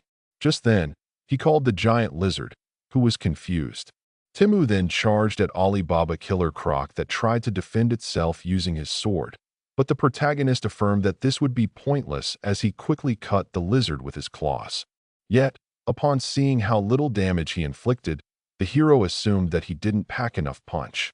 But with the monster now injured, our hero charged at him once again, leaving his partner amazed by how fast he was. With that, So Young began to wonder if her ally was truly ranked 7. Just like that, the ramen soldier fell to the goblin claws. The relieved protagonist was surprised by how easy the task was. While his partner pointed out how she wasn't needed, our hero asked her to stop with these silly jokes. Yet, she affirmed to have never encountered someone this fast before. So, he explained how it was the fruit of his skill that had a short duration. But as he seemed to have more to say and was struggling to let it out, the angered lady urged him to speak his mind. So he reminded her of her particular diet, leaving her confused at first, only to quickly remember that she was paired up with the monster eater, and lashed out at him for wanting to take a snack in this moment. But he affirmed that he needed the energy in order to keep going, and so he begged her to let him do his thing, seeing how they needed to open the monsters in order to collect the tower tokens. The redhead had no choice but to leave the man to exert his madness, who expressed his gratitude. Our hero rushed to the dead lizard, leaving her disgusted. Shamliuk recalled how this type had a core, and so he began dissecting it before joyfully searching through its organs. Shortly after, our hero found his desired piece of the monster that he immediately consumed to the girl's horror. This allowed him to enhance his endurance by a small amount that was still higher than Koilo's and would have been double if it was health. And while he was enthusiastic about the fast growth that it would offer, his partner urged him to search for the tokens. But seeing how excited he was, she was now more certain than ever that he was a psychopath. Shortly after, our hero was now in possession of a tower token that was similar to a coin. The lady immediately went on her way while he tried to ask her about the share of the gains. So, she angrily explained that they should just do the normal thing and split it in half. With that, she urged him to get going as they needed to hunt as much as possible in order to guarantee survival. Despite his partner being annoyed, the young man who had no choice but to consume the marbles needed to keep his secret as long as possible. But he still hasn't scratched the possibility of telling her if it would be a necessity to win the event. Meanwhile, as a fight occurred on the second floor, the humans finally eliminated the beast, and were left pretty happy about their achievement that they found easy, as it meant that they could all acquire the needed number of kills. Meanwhile, their chief left in secret as he planned on disposing of them on the last day in order to steal their kill and appear on the scoreboard in order to enter the final floor. Bayu knew very well that ranking was more important than survival, as according to the demon, efforts will be rewarded. He then took a look at the ranking and realized that he must imitate them by stealing the KDA of others.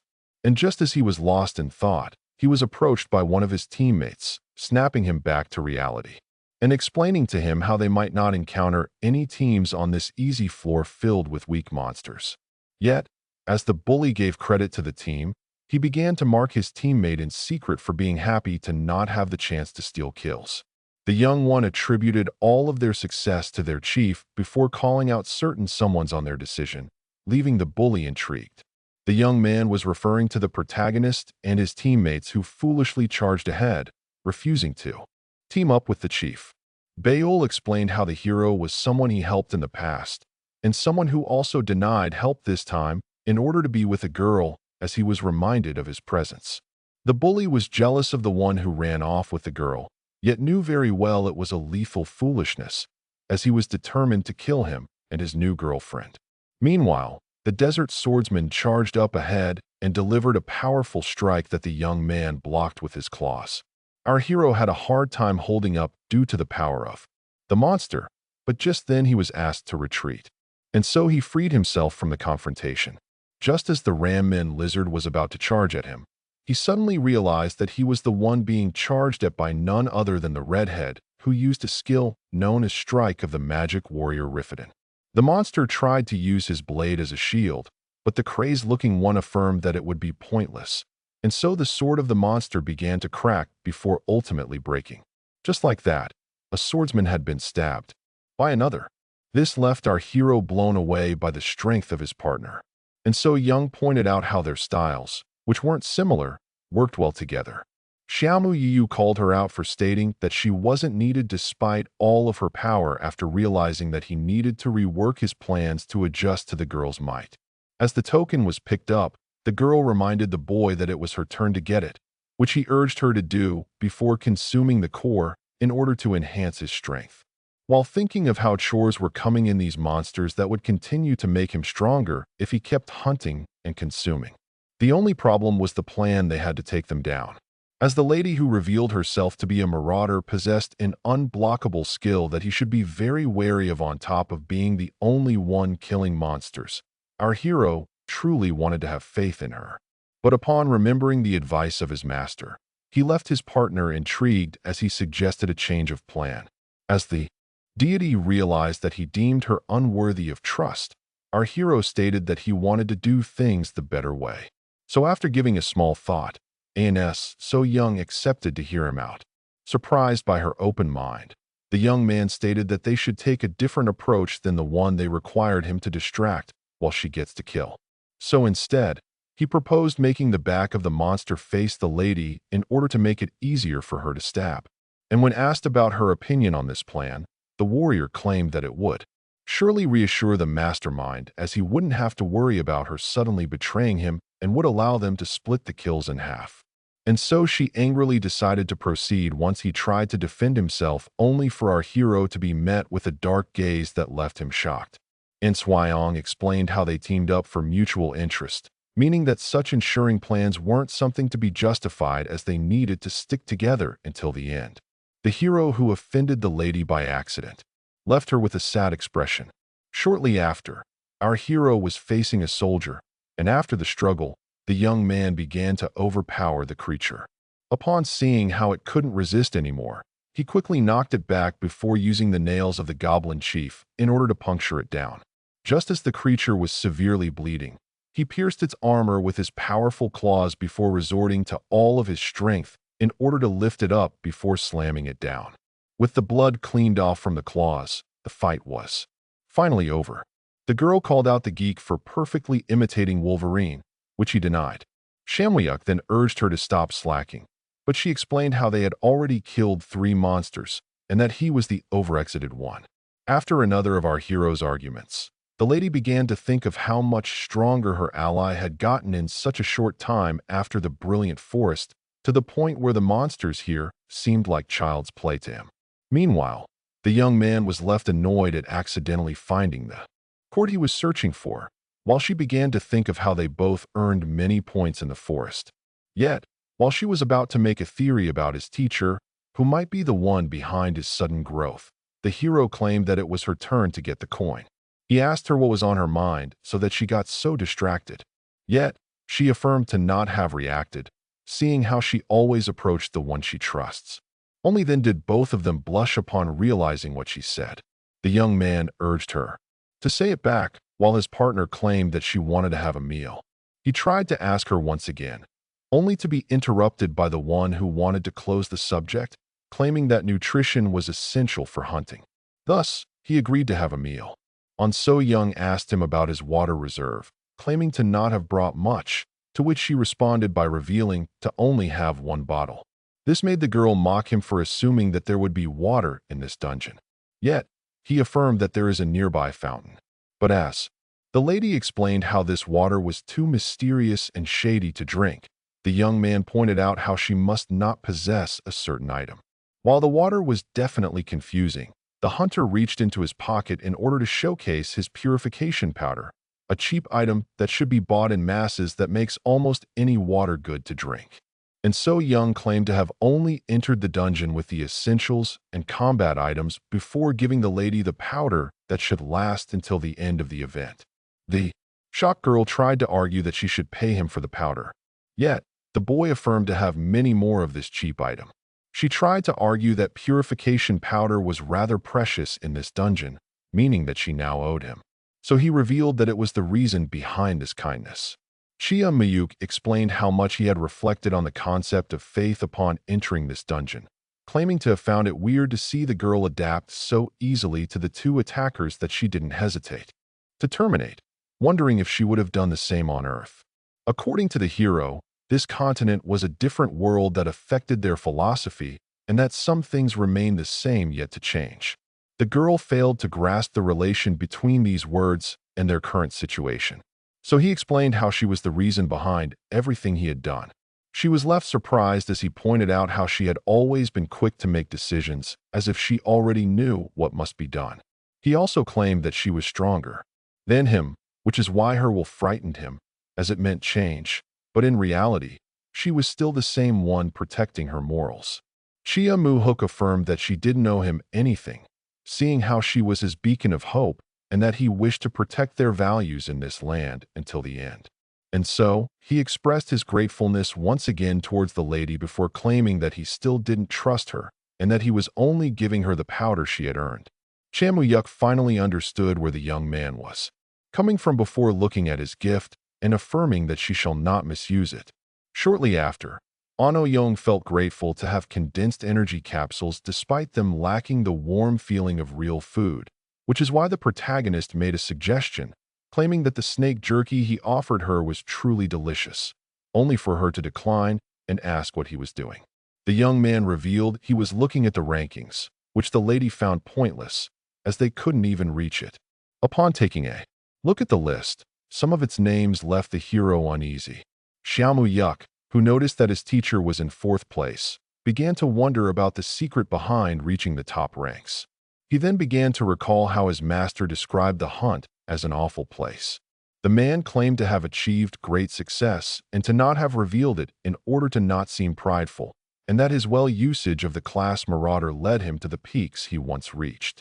The man then asked his disciple to do whatever he can without hesitation in order to survive the hell hole, and explained that failing to do so would render him a one-limb man, just like him, before affirming to him that he should do what needs to be done.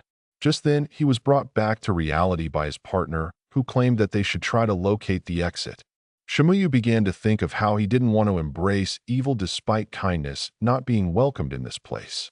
Our protagonist wanted to gain power in order to live as he pleases before thinking of how he would continue to do his thing without sparing any effort, thinking that this was the meaning behind the words of his teacher. Thus, he was once again determined to gain power. After some time, the exit had finally been located. I want you to point out how they had spent half a day in this level, while his partner stated the distance they had traveled.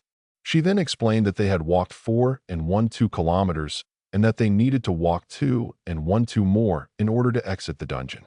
And as the protagonist pointed out how they had been lost in this labyrinth for 13 hours, he pointed out that this magic tower is much bigger than it seemed. Shamwyuk, who realized that they couldn't approach the exit due to the risk of meeting other teams, was asked to not forget the coordinates of the exit. Our heroes then recalled the enforcer claiming that their location would be revealed every 24 hours, meaning that they only had 11 left. So, the lady proposed to take the stairs. The young man pointed out how the 24 hours would be reset after climbing floors, while his partner stated that it would be best for farming to stay a long time on a single floor. And as the core consumer pointed out how the monsters here were rewarding, his partner brought up sleep, claiming that 6 hours should be enough, which the hero agreed with before pointing out how they would still have 5 free hours. With that being said, the two of them decided to use their remaining free time in order to farm as much as possible. And so our heroes decided to charge in once again. While the protagonist realized that they had just enough time to kill 50 lizards, meaning that he could at least get 40 cores that would greatly boost his progress. The thought of the rewards made him crack a weird smile that creeped out his partner. Shortly after, the 5 hours had come to an end. As the young man claimed to be exhausted, his partner stated that it was amazing of them to hunt for 18 hours straight. Chia Muyuk found the results very pleasant, as they had earned 86 tokens on top of his stats, having greatly been boosted due to his marble diet. He was even left overjoyed upon looking at his window panel, as keeping on this growth rate until the next day would allow his skill rush to make all of his stats except magic rank 6. He thought he would be invincible for 5 minutes.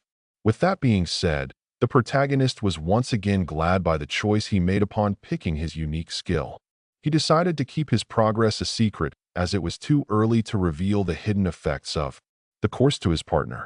Just then, the redhead advised him to always look ahead in case any powerful opponent appeared. So, the young man claimed to be already wary. Shortly after, they had arrived at level 4 of the tower. And while the girl found it odd that it looked like your mind, she was left intrigued by her partner, claiming it to be convenient. So he explained how they could use the many items here in order to build a secret shelter where they could safely sleep. But the warrior affirmed that this would be impossible, as anything big enough to contain the two of them would be too suspicious. Realizing the error of his ways, the core consumer proposed to dig a pit instead. And upon seeing how his partner was confused, he explained that this was the underground hole that soldiers use for sneak attacks. And so Young quickly assumed that he wasn't as young as he looked and the military officer. So he explained how he learned this trick on TV. The lady chuckled and proposed to proceed without losing track of time, as they had 24 hours ahead of them. Shamwyuk realized that floor 2 and 3 shared the same coordinate system. And as he rushed to locate the perfect location for the pit to save as much time as possible, the lady reminded him that they had nothing to dig with. But just as he began to theorize that this mind must have a shovel, he was suddenly left to blush as his partner grabbed him by the shoulder, asking him to get down and turn his gaze.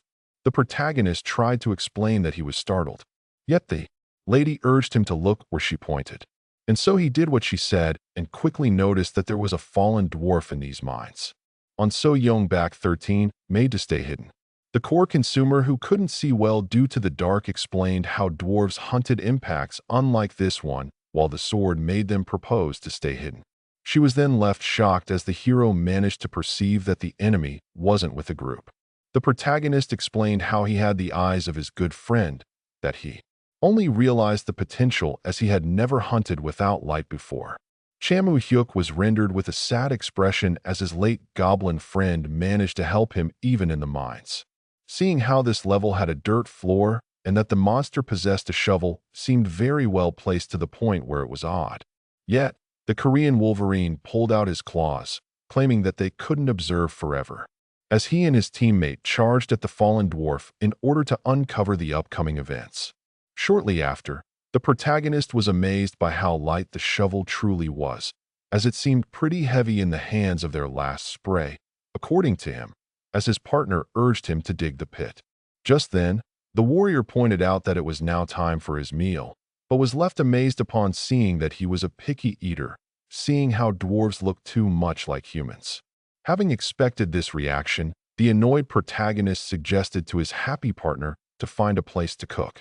Shortly after, they stumbled upon a place that seemed perfect to avoid surprise attacks.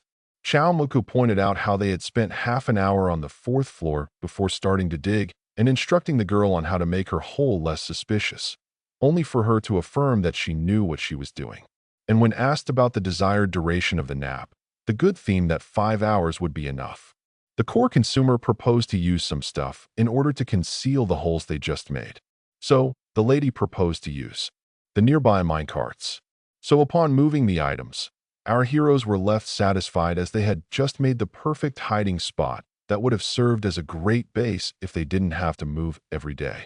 The girl, who realized that they had wasted too much time, proposed to immediately go to bed, while the protagonist was left for it, as they had no alarm to wake them up in time, only to be reminded that in this continent they had been waking up early without resorting to technology. Even so, he proposed that the first to wake up alarms the other. A&S, So Young, accepted before pointing out how she had never expected to sleep in a hole. With that being said, each of the heroes went to his pit. Our protagonist, who didn't have much space, realized that he also didn't have the luxury to complain. He then began to think of how his new life forced him to wake up early without the use of alarms, making him wonder whether he had adapted or changed, as this would have been impossible for him back on Earth. But he assumed that gaining power would give him the answer he needed. And while wondering about strength, he saw his partner, who pointed out how he didn't lift a finger to prevent the murder before giving him her dark, cold gaze.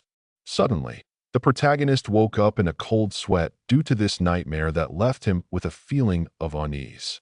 The protagonist realized that they hadn't been spotted yet. Our hero then confirmed that they were alone and that they had reached the 5-hour limit.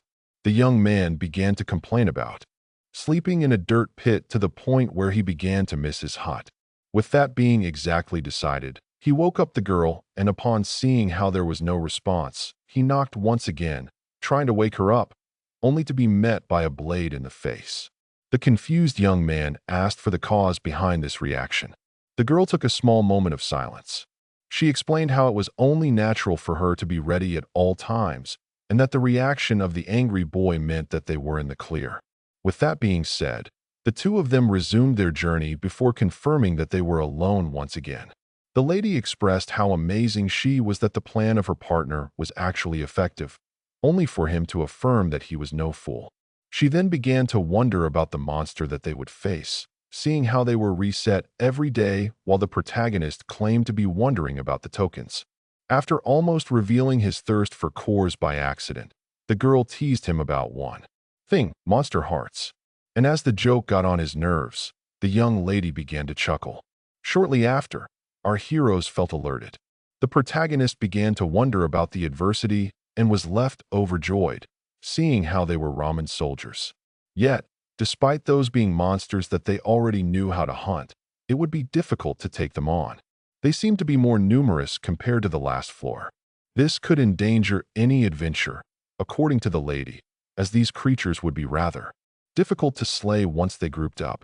So, the Wolverine pulled out his claws while thinking of how they needed to gain power as fast as possible, as his partner urged him to not jump into danger. Even so, he activated his 2 unique skills before charging right up ahead and asking his partner to await his signal as she tried to stop him. Just then, the monsters realized that they were being attacked by someone who knew very well that he could only take 2 of them at the same time. The young man knew very well that even with the help of his teammate, it would be difficult to deal with 3 lizards, seeing how her power could only be used with an opening. Thus, our hero judged it wise to gain power as quickly as possible by using the ramen soldiers. With that being said, he resorted to his goblin claws while being determined to consume all of their cores before they faded away. Just like that, the first monster had been stabbed in the chin. The young man adjusted his position before charging at the second and stabbing him in the same way. Just like that, 2 lizard men fell to goblin claws. So Young was amazed to see that her partner had gained power once again upon seeing him take 2 lizards at once. After a quick butchery, our hero had his first meal of the day and felt that the fact that he had found 2 cores was a sign of fortune. With that being said, the young man claimed that he was thankful for the meal, while the lady was left with a dark expression. As she began to shiver in fear, and So Young proposed to move quickly, which confused the young man who just got a stamina boost. The lady explained that they needed to move early in order to gather intel about the other floors and the monsters residing in each of them. Our hero tried to argue that they still had half a day to spend here. So, she affirmed that this wasn't about time. Seeing how they had more than 100 kills each, they should focus on gaining power and surviving, and that intel that doesn't come from Haunt was the best way to do that. Despite agreeing with her logic, the young man still wanted to farm a little more, as keeping up the pace would allow him to earn himself rank 6 health at the end of the hunt, as well as greatly boosting his other stats. So he decided to convince the girl to stay a little longer here by claiming that it would be for the best to not abandon the monsters they were most familiar with. Onsaw claimed that it would be in their best interest to know about the other monsters, as well as the other teams, while the protagonist claimed that he only had 86 kills, and, despite the lady thinking that it wasn't much of a big deal, it would be for the best for him to reach 100, as one couldn't predict the future. The warrior claimed that he took a liking to the lizards. So, he affirmed that it wasn't the case and that he just wanted to farm the monsters he knows the most about. And when asked if he didn't have any ulterior motives, the hero affirmed that he was only trying to survive this event as smoothly as possible.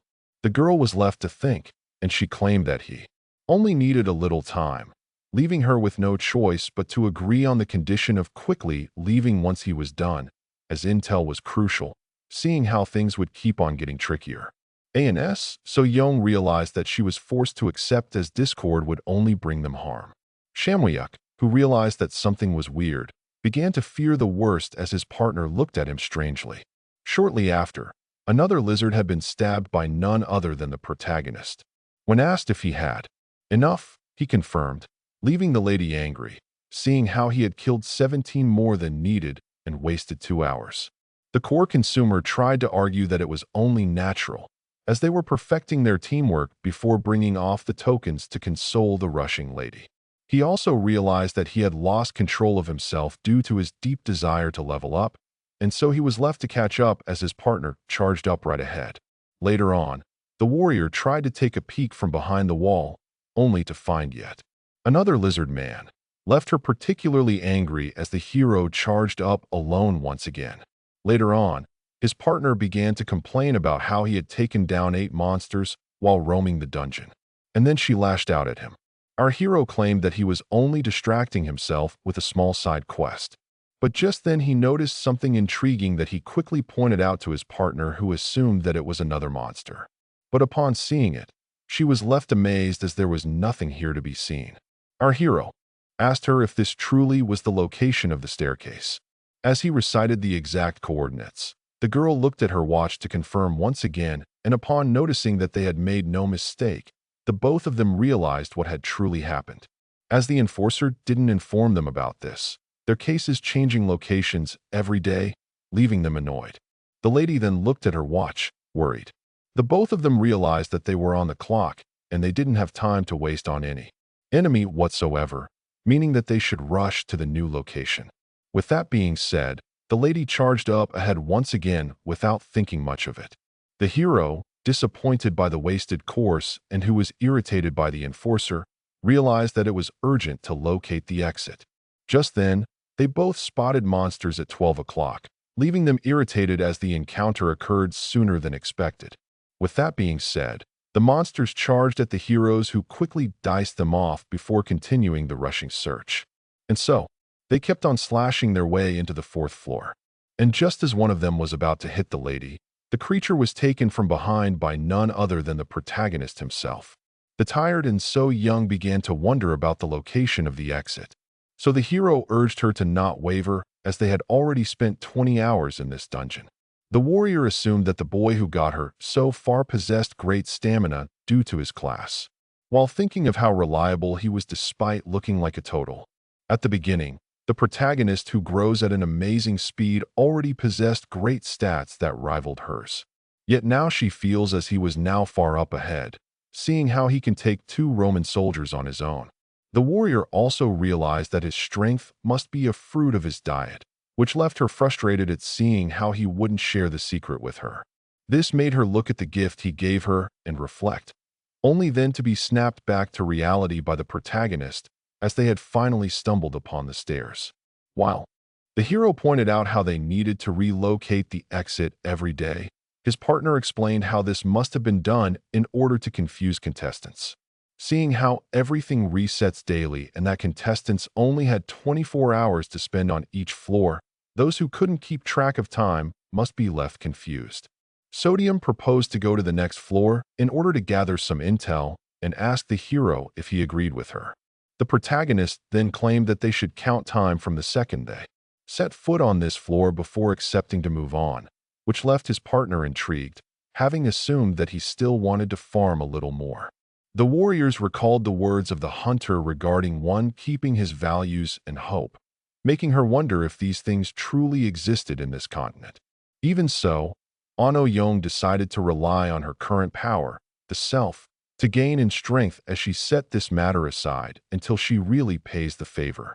Chamuyuk pointed out that it was still the same floor, while his partner explained that only the monster differed. Just then, our hero's partner pointed to the monsters they recognized as the common mountain monster known as gnolls.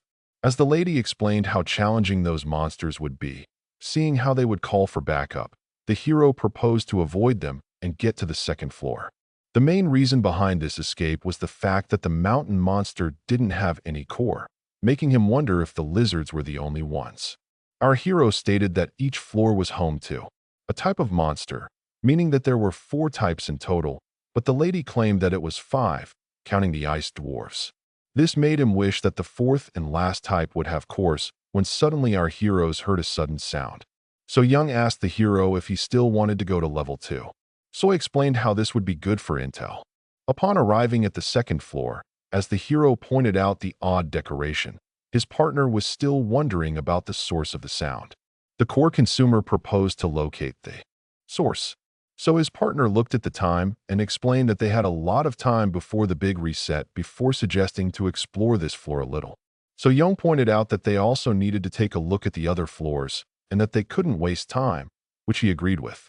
With that being said, our heroes charged right ahead with the warrior using her sword in order to make some cracks in the walls. Chia Muyuk praised her on this. Hansel and Gretel move as she explained how this aimed to reduce the searching time before calling out the hero on letting her keep track of time and the stair location on her own, making the protagonist annoyed by the fact that he always forgot such details. Even so, he couldn't help but find it reassuring that he had someone to rely on for the first time to make up for his mistakes. Our heroes noticed that this floor was almost deprived of monsters, only for the warrior to be alerted by some kind of noise. And before the hero could talk, she shushed him in order to hear the strange sound. Upon realizing that this was an ominous voice, the protagonist pointed out that this must be the signal that alerts teams of anyone who stayed on the same floor for too long. With that being said, he theorized that the source of the sound must be their watches. Xiaomu Yuk supposed to take a look at the monsters and the adventurers they were attacking. So, the lady asked him to not get caught. Upon taking a peek, they found a bunch of contestants struggling against a great number of monsters. The one with the flaming red sword gritted his teeth. The bully raised his blade in order to launch an attack. Wondering about the reason the floor suddenly got infested with zombies, he blamed his failure on his 7 companions and regretted not making it to the stairs in time. As they weren't told that their location would change daily, Bei was left in a tough situation as they were on the clock and needed to find the stairs. But the incoming zombies made this impossible, just as the bully explained that he would charge right ahead and leave those who couldn't follow behind. He noticed something odd, as some of the zombies were pointing at him. With that being said, the adventurer resorted to magic in order to blast the dark creatures away, and explained that she had a hunch about the trapped one before counting 40 zombies, while her partner claimed that the incoming zombies were making him feel unsafe. The lady explained how the powerful man who had 3 skills was most likely the only one to make it out alive. Byagu possessed coordinated explosion, weapon enhancement, shadow shield, and possibly skin strengthening as well, making him realize that he might truly be the hope of the Black Dragon clan. Seeing how much backed up he seemed, as well as the great magic reserves that he showcased, the bully was left annoyed by the zombies. He burst out in anger while activating a blue aura, leaving the protagonist shocked. Butch then began to blast and cut the monsters at will. The hero recognized their skill as Gluttony of Mage Roaha, which was a unique skill of the Settler class. This power would allow the bully to temporarily increase stats by stealing points from his opponent, making it great to create striking opportunities. Our hero realized that this power would be a pain in the neck for him, seeing how it would interfere with his own skills. But upon looking at the current state of the battle, the young man realized that victory was still possible. And just as Ansua Young proposed to leave the 8 men to their fate, she was left stunned upon hearing the protagonist suggest coming to their rescue. And while she was having a hard time believing it, he confirmed his suggestion once again. The amazed warrior began to wonder about the plan of the hunter, who cracked up a clever and mischievous smile with the zombie being slashed, assumed that they had finally cleared a path only to be met with more undead. Seeing how he was being overwhelmed by zombies of all creatures, the man assumed that it was the end of the line for him. He began planning on leaving his team behind in order to escape and join another. Yet the only problem was that he didn't know the location of the exits. But just then, a scream was heard. The protagonist, who claimed to have just arrived, pretended to be frightened by the zombie horde.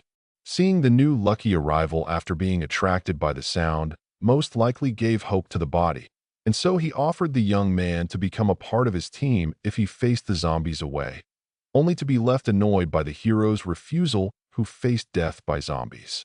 The protagonist then screamed to someone to regain the stairs, leaving everyone shocked as it meant awareness of the coordinates of the exit.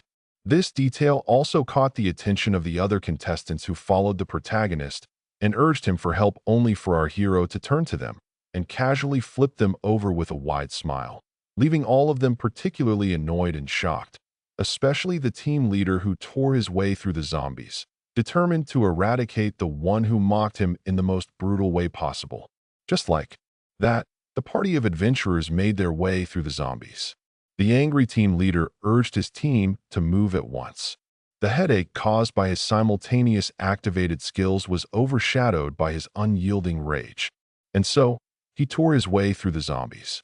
Yet, after some time, he realized that he had lost track of our hero, as one of his lackey pointed out how the undead were gaining ground. The team leader urged him to shut up as he was searching for the guide to freedom, who found himself face to face with the zombie that he immediately kicked away. The bully ordered the bullied one to come closer. Butch, once particularly annoyed by the fact that the young man wasn't powerful enough to slay a single undead, noticed one of them next to him that he quickly slashed without hesitation while thinking of how the weakling dared to run away from him, leaving him with violent urges towards the hero. After some running, the team leader asked his man if anyone was missing. So, one of his lackeys explained how everyone was injured but alive. The bully decided to satisfy himself with this result, seeing how they were in a lethal situation. And just as he began to think of how crucial it was to locate the exit, his eyes fell upon it. And just as the adventurers were filled with happiness and relief, the strong one reminded them that they still had to escape the floor first. The tired leader explained how they would be heading to level 1 instead of level 3. The undead were about to unleash yet another charge. And so the terrified adventurers escaped the level and closed the door behind them, leaving the undead hungry and unsatisfied. Upon arriving at level 1, the bully realized how bizarre the structure of the tower was, seeing how its first level was a cave. And just as he wanted to resume his search for the lackey, he was suddenly approached by one of his men, whom he urged to search for the one who mocked him. Yet, the young man affirmed that they needed to reorganize themselves first, seeing how the troops needed to take some rest and tend to their wounds in order to be able to fight once again. They had no choice but to resonate with this logic, as rest was currently an urgent matter. Thus, he asked his men to find a place away from the entrance in order to avoid opponents. Meanwhile, our hero heard it all from behind the wall, and was amazed as well as glad that he had correctly predicted that the adventurers would head towards the first floor. So, he asked them to do their best in order to make it out alive even, if he wished for their deaths. Shortly after, he approached his partner who launched out at him for not arriving on time. So, he explained how he had to stay hidden until the enemy left. Chamu Hyut began to brag about how his plan to rescue the enemy, without them noticing, was a success, and claiming that the zombie made his act more realistic. The weirded-out girl decided to ironically praise him. Our hero asked her for the reason she commenced without him despite the risk of being overwhelmed by zombies. And so she pointed to the sound coming from up above before explaining how another team who received the penalty must have attracted the zombies to them, which the protagonist found sad before cheerfully proposing to extract the reward from the corpse of the undead. Shortly after, an adventurer on the Ring of Death found himself surrounded by zombies, and so he gathered the last bit of fight he had in him before charging at the creatures only to get bitten in the neck. Upon seeing him being eaten, the heroes realized that they couldn't do anything for him. The girl proposed to come forth after the zombies went away, which our hero agreed with. After some time, the adventurer had been torn apart, so the team of two approached the crime scene and realized that the foreign adventurers had taken out many zombies. Even so, they didn't cause as many casualties as the team of the bully. Our hero was left overjoyed as his inventory was almost full, and when his partner called him out for his happiness, he affirmed that the loot cost a fortune. The lady began to look at the token and began to think, while her teammate pointed out how they had collected all of them, and that only some items weren't sorted between the two of them. Shortly after, the protagonist, with sparkle in his eyes, asked the lady once again if he could get all of the watches, so she explained how she didn't care about the scoreboard. One asked if he didn't want any armor. Our protagonist claimed that he would content himself with the hatchet. That didn't look good on him, according to the lady, leaving him irritated. With that being said, I decided to take a look at the kills inside the watches. The young man was amazed to find 629 kills inside the 4 watches. Yet, this was too little as the 10th place had almost 4,500 kills more than him. But he believed that he could surpass him in the 7 days that were left. Our hero, who didn't want to get his hands dirty, also needed to take care of the bully, who would use the sheer number of his team to overwhelm everyone else before betraying his own allies and stabbing them in the back in order to take everyone's kills. But this would probably leave the man injured, as the one he just betrayed would surely try to defend themselves. Our hero aimed to use this opportunity as a chance to take the bully out. The exhausted one then affirmed that he needed to rest, making his partner point out how his trip to the first floor didn't change anything. Seeing how they needed to take a 5-hour long nap, he proposed to go to the first floor, which she immediately accepted. Our hero realized that the first floor, which was a cave with dirt, was home to the dwarves, who had shovels that they could use to make holes. His partner pointed out how dark the staircase was, leaving him to tease her about being scared of it. The lady firmly affirmed that she wasn't afraid of the dark despite not having lenses like him. Our hero began to wish to stumble upon lizards, who were the only monsters here, with cores after the random reset. That wasn't too much of a hassle. The reset was something that the hero must always think of. Once on the first floor, the lady proposed to find a monster with a shovel and a good place to spend the night, while the hero estimated that they wouldn't meet the enemy team. After the shovel was found and the hard work was done, our heroes had finally dug their sleeping hole. As the lady pointed out how she counted 2 other teams, the protagonist explained how the first was from China and the second one was from Japan. ANS So Young noticed that everyone must be respecting the 24-hour penalty, as they didn't hear any sound, which the hero only realized. Chia Muyuk realized that the team they looted was the only one dead, and seeing how little interaction there was between teams, the final event must be a big gathering. He then judged that the best plan for a team of 2 like them would be to let the other teams slay each other before taking care of the winner in order to climb the scoreboard. But just then, our hero was left baffled by his own thoughts as they were those of a devil, only to be addressed by the lady. He asked her to repeat her words, so she asked him once again if he wished to return to Earth. Xiaomu Yuk affirmed that this was the reason behind his journey before asking the lady to cheer upon seeing her express her doubts. As he mentioned how some grew strong upon staying here for more than a decade, she explained how she had lost hope as those in question had been trapped for 13 years. The lady was more terrified by the fact that she had accustomed herself to this place rather than being imprisoned here forever. She revealed how this place made killing something easy for her and made her wary of people, as anyone could attack at any second. In this place, it was sometimes entertaining. This led her to conclude that this continent had morphed their powers and personalities, which is why she fixated on a purpose. The protagonist was left shocked upon hearing that she aimed to locate the ruler of the demons. In order to ask him about the reason behind making them kill each other in this place and even rough him off, she refused to respond. She claimed that becoming powerful would be difficult. Yet, it would be all worth it if she could just humiliate and insult the demon god. Upon hearing this, the hero was blown away. He cracked a smile before affirming that this was a wonderful purpose to live for. The boy also wanted to ask the ruler of the demons for the reason behind his actions, and seeing how gaining more power would deprive surviving of its satisfying taste. It would be for the best to go against the will of the demons and keep gaining power until they could finally face and defeat the demon god. Later on, while lying down, our hero realized that he got overexcited as this place wasn't fully similar to a game, meaning that there was no final boss.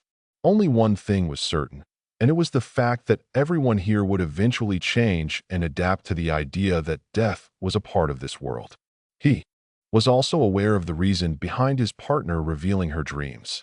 Back then, she explained how she was too scared of change to realize that she wasn't on her own. But all changed upon meeting the protagonist, who was left intrigued at how she firstly assumed him to be a psychopath. On So Young explained how the boy wasn't different from the others and how she wished to be similar to him, seeing how he reminded her of her loved ones. Chamu Yuk brought up the possibility of him being a liar all along. So, she explained how she wasn't going to blindly trust him, claiming that it was due to her trust issues that even affected her faith in herself. Seeing how powerful the protagonist was, she decided to ask him a selfish favor, which consisted of seeing his values and adhering to them until the end. And when asked why she decided to have such an emotional talk, she claimed that the moment felt right, stating that it was a hunch before going to sleep. The young man began to wonder if he was the first. Here, the girl opened her heart, too. So he began to think of how there must be a cause to their new philosophy, blaming it all on the demon god, who he was determined to find despite the difficulties and the fact that he might get slain by a monster before encountering him, as well as the possibility of completely changing. But until then, until he meets his target, he would always harbor a feeling of rage. Shortly after, a group of contestants walked by our hero's hideout, and one of them was quickly left. Intrigued, when his teammate asked him about the matter, he explained how he was sensing another presence. The friend of the young man quickly realized that he used his sense of smell to locate the others and asked him if they were far, which he denied. The man assumed that their targets must have passed by this point, which is why they should look for them before proceeding ahead. And with that being said, the enemy team walked away. Once they were far enough, the rock was tilted. Our heroes had confirmed that they were now once again alone. And So Young stretched herself while Cham Miyuku pointed out the time, explaining how they had less than 6 hours on this floor, which wouldn't have been a problem if it weren't for the staircase changing locations. Later on, while walking on the first floor, the hero expressed his desire to meet Ramen soldiers, making him inspired to call him out for relaxing, claiming that they might stumble upon a horde. Hearing the hero claim that the two of them could handle it together, the warrior began to wonder if he was laid back or just a complete. But just then, our hero was left startled upon having spotted a group of lizards. Seeing how there were 3 of them, the young ones quickly realized that the number of monsters increased by 1. With each day passing, the girl asked him if he wanted to proceed with the regular plan. But our hero decided to change the strategy, claiming that he would distract them and leave her with a final blow. He affirmed that he had faith in her with a wide smile, leaving her flustered with a blush. The protagonist wanted to use this opportunity to gain power, as he knew very well that he could handle 3 ramen soldiers on his own. And with that, he charged at the monsters, immediately slashing 2 of the 3. And before the last reptile could even understand, the lady charged at him. And before the monster could even realize it, he was stabbed in the gut by a human girl. Just like that, the 3 reptiles had been defeated. Our protagonist pointed out how this was easier than expected and how crucial experience was. But his partner knew very well that his sudden increase in speed wasn't the fruit of experience. And as he proposed to dissect the monsters in order to get their rewards, she realized how this was related to his diet. Just as the protagonist was lost in his thoughts, she asked him if this was a skill. When asked to elaborate, Anso Young explained how the particular diet of the protagonist was the reason behind his immense progress, leaving him horrified. The young man assumed that it was now time to tell the truth, as she must have grown suspicious of him, seeing how much course he had consumed without mentioning how he would have eventually revealed the secret to her. So Young took his silence as a refusal to answer her question. But the young man affirmed that it wasn't the case, as he was just curious about her question. The warrior explained how she also saw its strength, claiming that he must have a skill that gets triggered upon eating. This intrigued our hero. Just then, he recalled a skill that fits this description, a skill that is considered very rare and that enhances one's stats by a small amount upon eating. And so, seeing how the girl was pressuring him, he decided to use this skill, which is almost impossible to acquire for a newbie, to cover up the truth. Yet, just as he was about to utter his lie, he began to hesitate, thinking that the lady had proven herself worthy of trust, only to remember his master affirming that trust was dangerous, as it makes one lower his guard, comparing it to the blabber that one lets out of his mouth after getting drunk. And despite this causing only embarrassment in the real world, it would be lethal on the continent, as the core secret was a wild card that must stay hidden. With that being said, the protagonist affirmed using a skill. In the end, he decided to lie, falsely confirming the doubts of the girl regarding his fast growth. The young man was that flustered as his partner approached him, claiming that she just needed to make sure. And when asked about the place he obtained the skill, the young one claimed to have found it while hunting. Due to his amazing luck, the amazed lady stated that she was jealous of his good fortune. She explained how she had fallen and assumed that there was a lazy way for one to gain power, which the hero immediately denied. With that being said, the warrior suggested to the hunter to farm some more while looking for the stairs, which he accepted. Chaoyuk was amazed by how easily she believed him, thinking that it wasn't time to reveal the truth to the one who knows he has hidden secrets. Seeing how his master firmly advised him to be wary of people, and seeing how the warrior was the type of person to do anything for power, he had to make sure she was worthy of the same trust he gives his master. Thus, he decided to keep on lying for the time being. Shortly after, a ramen soldier was hit with an axe on the head. His confused teammates who spotted the attackers quickly took a combat stance. Our hero complimented his partner on her increasing speed, stating that it was no time for praises.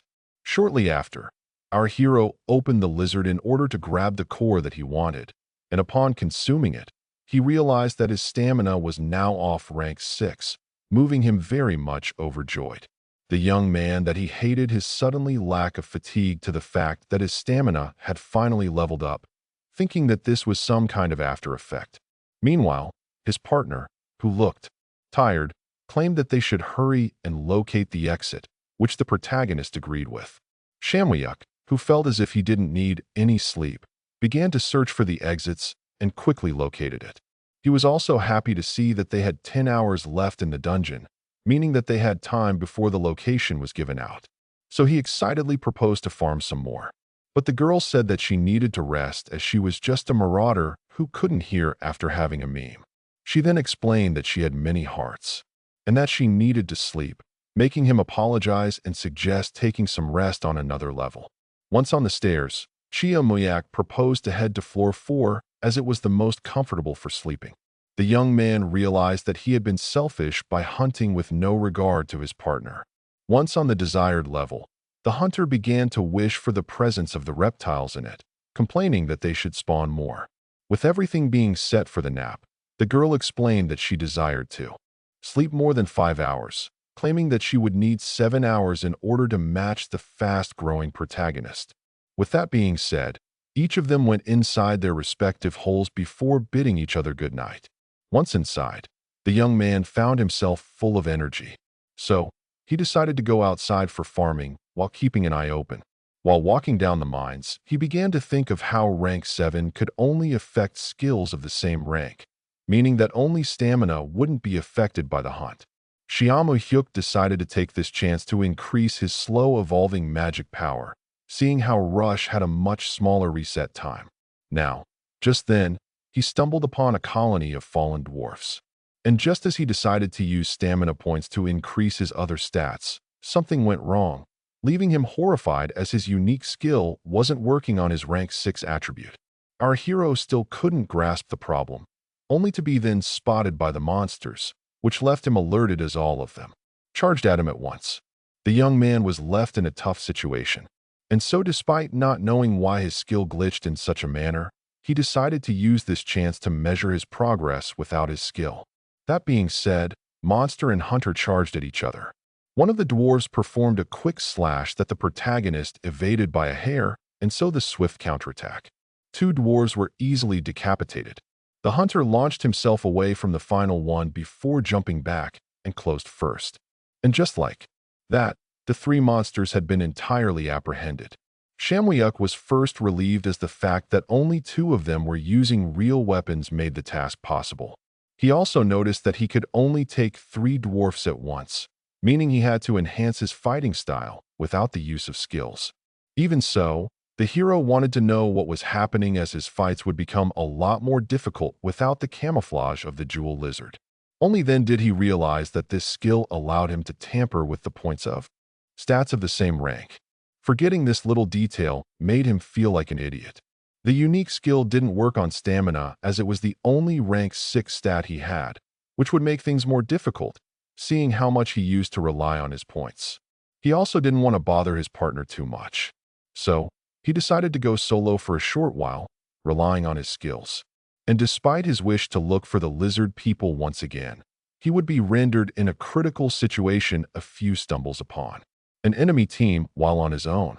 With that being said, he decided to hunt without using his skills until the dawn of the next day. Meanwhile, as An Suang was sleeping, she saw someone trying to grab her.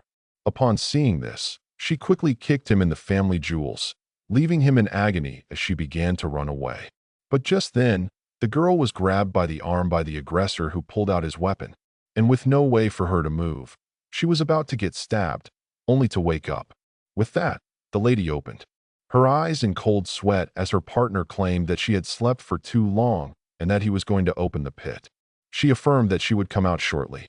Upon looking at the time, the warrior realized that she had been asleep for more than 7 hours.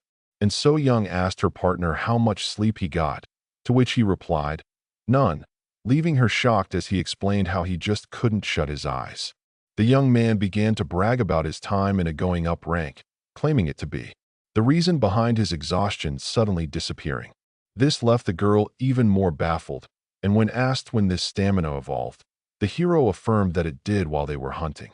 After taking a look at his appearance and the blood on his axe, the girl asked him if he wanted to farm alone, which he confirmed, claiming to have been on his guard.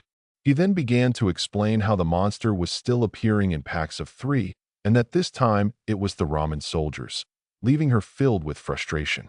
But just as our hero was about to offer his partner some food, she burst out at him, screaming at him for going alone recklessly and putting himself in danger to the point where any harm that befalls him could affect his chances of surviving. So Young then asked the protagonist to take better care of her, his partner. The mention of the word partner confused the hero and startled the lady, who realized what she had just said. And so she quickly brushed it off before asking him to be careful and turning around in anger. The flustered lady, who still couldn't believe that she referred to him as partner, was surprised to see that he was taking on 3 lizards at once. As he apologized once again, she finally convinced herself that he was telling the truth. And with the final apologies, she decided to close the subject. The protagonist was left confused as he was asked for something. The warrior clarified that she wanted some of the jerky he was chewing on, which left him pleased. And so, As he handed her the food, she began to think of how nothing in this continent was worthy of trust. Before taking a bite and stating to the cook that his food isn't as nasty as it looks, while thinking of how her new partner could be someone she could trust. For hours and 15 minutes into the 5th day, and the sun dawned on 23 survivors. The largest team in the contest, led by the bully, despite the hardships it had faced, managed to get back on its feet and recovered due to potions. The second biggest team was this Chinese one with 7 people, followed by the Japanese with 6. 5 days into the contest, and only 4 people had fallen. But things truly got complicated after the 5th day as the teams overjoyed did not clash or encounter each other. Meanwhile, our heroes found the staircase. The warrior proposed to take some time off on the null's floor, which was more challenging than expected. According to our hero, the mountain monsters, who were known for calling backup, were rather irritating, and the tight corridors of the labyrinth made it almost impossible to slay 3 of them at once before they could request help. With that, the protagonist, wishing to have more allies, proposed to find a place for sleeping, as only 6 hours remained until the reset. His curious partner asked him if he wasn't going for lizards anymore. So he affirmed that he was too tired and that he only got an energy boost from ranking up his energy. But just then they began to hear Chinese coming from the staircase. The protagonist silently suggested going back their steps, which the lady agreed with, and so they quickly climbed the stairs with the enemy behind them before hiding on the 2nd floor. When asked about their next move, Hin explained how it was best to rest before the reset. The man then turned to his team and asked them if it suited them to rest for an hour before resuming their way, and none had any objections. With that being said, the Chinese team took a break. The hero then began to judge their leader on his poor decision to make his team rest near the entrance, but his partner assumed that it might be intentional. Our heroes quickly recognized the powerful-looking Howen as the boss of the team, despite having despicable gazes, according to the young man. Just then, a bald man approached the leader and asked him if it wouldn't be wiser to rest far from the entrance, to which he replied by claiming that someone was already on guard duty. When suddenly they were approached by someone who pointed out the great leading skills of Howen. The lady then pointed out how the members of the team were being considered pawns for their master who wanted to climb the ranks. Howen asked Rinoa to keep her mouth shut in order to keep her life. He then explained how everything was growing great and how he was making sure to keep his stuff while rested as they progressed pretty well before claiming that what matters in this tower were the rankings, meaning that they needed to gain power and that the 3 of them were the core of the team that earned the rewards. The leader then gently placed his hand on the lady's neck and stated that if she ruined their plans, that must be executed before many grabbed it, that he wouldn't even spare her if he had to rework his plans. The shocked Renoir then cracked this smile and gently grabbed his face, calling him interesting before revealing her desire to see the plan perfectly executed. This scene earned the both of them the jealousy of the single ones. With that being said, Howaren praised the clever woman. Meanwhile, our heroes who saw everything labeled the both of them as a couple of psychopaths. Muyuk pointed out how the man was after the scoreboard while his partners suggested to come out once they were gone. But the protagonist began to think of how they would stumble upon the Chinese team sooner or later. So Young then stated that the howling monsters would be a problem, which is why they should take a small break, only to realize something intriguing, as the monster eater was smiling like a madman, and when asked about it, he claimed that it was only a normal smile. With that being said, the warrior had no choice but to drop the matter. When asked if he was planning on fighting the Chinese team, the hero affirmed that he wasn't such a big fool. So, he whispered his strategy to his partner, who burst out at him for the madness. He just spoke, leading him to have no choice but to silence her.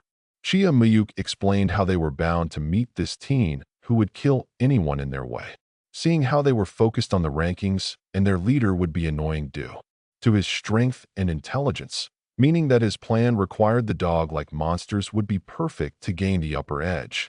And so, he grabbed his partner's hand, leaving her startled with her right face as he claimed that he was speaking from the bottom of his heart before affirming that her presence was certainly going to make his plan work. Upon hearing this, the girl recomposed herself and angrily asked the boy to let go of her hand. The tsundere who agreed to the plan asked the protagonist to stay out of harm as she would abandon him in that case, leading him to express his gratitude. Shortly after, as the Chinese team progressed to the dungeon, the Wild One assumed that there were many contestants on the floor with them due to the constant howling. This was only more confusing as it didn't seem that the 24-hour penalty had been activated. Heron began to think of how odd it was that the noise started shortly after they resumed their way. And upon thinking of how locating someone in this means was difficult, he realized what was truly happening. The Bald One asked him if there was something that mattered, only for the team leader to urge his allies to hide as they had fallen into a trap. But all were left too shocked to react. So the team leader realized that the trap had already closed. At the same time, someone was running with a group of monsters behind him. That was none other than our hero, who began to think of how the best thing to do in these games was to take down big packs of monsters. The plan of the protagonist was to wait for the Chinese to resume their way, then wait for them to enter a region of the maze they knew about, and that didn't have many exits. Once this had been done, the lady gave the signal. The heroes quickly began to run before pulling out their weapons and began slashing left and right in order to lure the monsters. Just like that, the Null began to howl.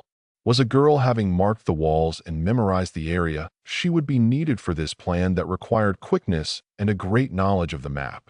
Our heroes should be able to lure enough monsters to make the plan work before the enemy could understand it. Meanwhile, the team leader urged his team to move at once, but the bald man had his doubts seeing how the monsters were following an enemy.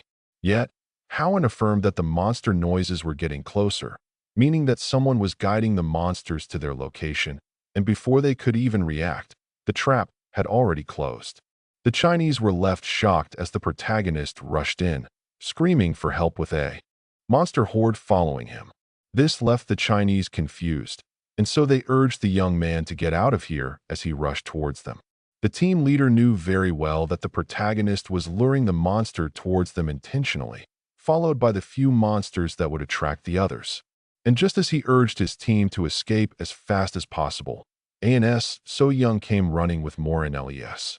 And here was the crucial part, as she then spotted the desired runner.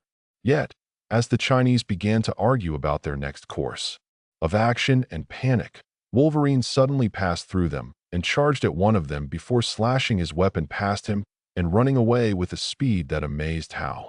And so, he urged his team, who were panicking, to follow the fleeing protagonist. Suddenly, the Chinese team was caught up by the monsters, making them lose track of the hero.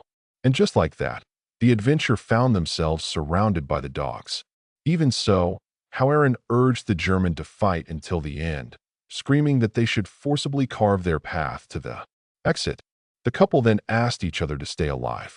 And with that being said, the mountain monster launched its attack, only for the team leader to charge at him and hit him on the side with his blade that he imbued with some sort of magic that made the monster explode.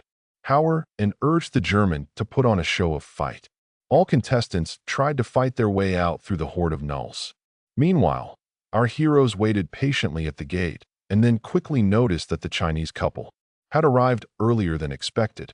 Hauer affirmed that he would be merciless. Yet, our hero didn't care.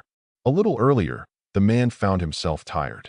Only 3 survivors who could reach the exit remained, but then they were spotted by other monsters. So, the Chinese braced themselves as they were far outnumbered. Hao realized that the backup of the mountain creature was on the way. Even so, he was determined to make it out alive in order to punish the one that brought the horde upon his team. A deep desire to take the life of the protagonist burned in the heart of this man. At the same time, the bald man was up against 2 monsters that he managed to take on. The lady was also holding her ground. By taking out the monsters, she then decided to check up on Chun, who affirmed that he was all right, only for the dog creature to sneak up behind him and leave the girl horrified as he was suddenly bitten in the neck. But before she could avenge him, she was grabbed by the team leader, who affirmed that they needed to retreat at once. Reno agreed to follow him with tears in her eyes. And with that being said, the both of them made a quick escape. Shortly after, the remaining Chinese managed to shake off the monsters. Renwell pointed out how the arm of the man was injured. Yet, Hauer affirmed that it was nothing and that it would heal soon. When asked if they were the only ones who managed to make it out alive, the lady broke into remembering her bald friend, only for a gentle hand to be placed on her shoulder, affirming that they would mourn him later. Howen was full of rage as he stated that their current priority was to eliminate the hero. After walking for some time, the Chinese couple finally made it to the exit only for the man to be left alerted. Upon spotting the protagonist, leaving him invaded by fury, Xiao Yuk just noticed them, claiming that they had arrived earlier than expected. Reno was also invaded by rage upon seeing the hero. Hao affirmed that he would be merciless, but the protagonist wouldn't care, claiming that the reaction was exaggerated for the situation, leaving the lady enraged as she lashed out at him for being the cause of Chen's death. This led the young man to sigh before taking up a dark expression and calling out the irony of accusing them of murder while they themselves were going to sacrifice their allies to climb up the ranks. But the team leader affirmed that Chun was special as he was their friend, which is why he was more determined than ever to avenge him by slaying the protagonist. Yet, the young man who mocked him for considering his friend better than the others claimed that he would be the one spilling blood today. Reno then claimed that she would punish the protagonist with the most painful of deaths. And so Young pointed out that despite pitting the lady at first, she now realizes that she isn't worthy of mercy. With that being said, the two of them took their fighting stances.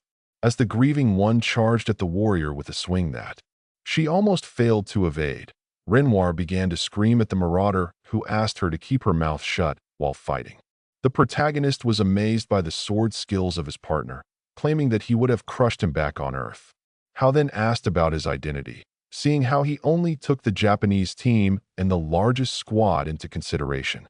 So he angrily demanded our hero to present himself. Even so, Chamu Yuk failed to see the point of it before claiming that the swordsman who fell into his trap couldn't possibly defeat him and that he was longing for this encounter.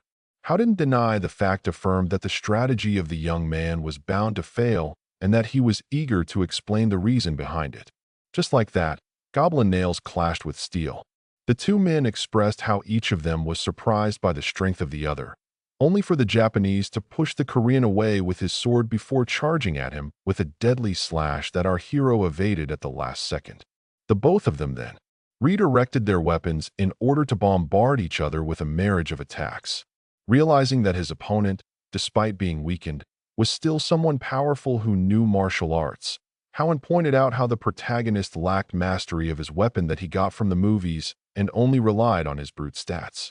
But the young man was already familiar with the X-Men pun as he tried to step on his adversary, who firmly planted his foot into the ground before swinging his blade.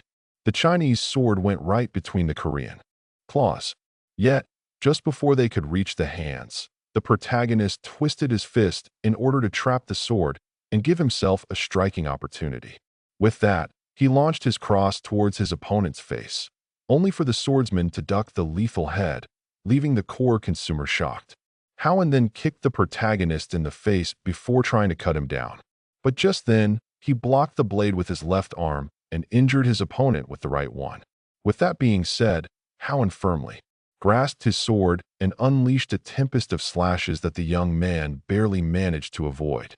Seeing the tired one showcase this skill made the one who assumed himself to be the strongest of round 13 wonder about the power of the Chinese in peak condition. His opponent then turned his gaze to the fight of the ladies. Howen realized that Reno wasn't in desperate need of his help, and so he knocked the protagonist away only for him to quickly stop his course using his claws. The swordsman proposed to end the duel quickly, and so they both agreed to use their strongest moves in order to end the fight. With that being said, the contestants raised themselves for the final clash. Hao analyzed his opponent, realized that he would try to enhance himself before charging against him. He also assumed that the type of hero was vulnerable to long-range attacks, and even if he evaded the long range, he would still be taken down in the short range that follows. Meanwhile, the Korean began to recall his master as he was uncertain of his victory, which is why he decided to put the odds in his favor.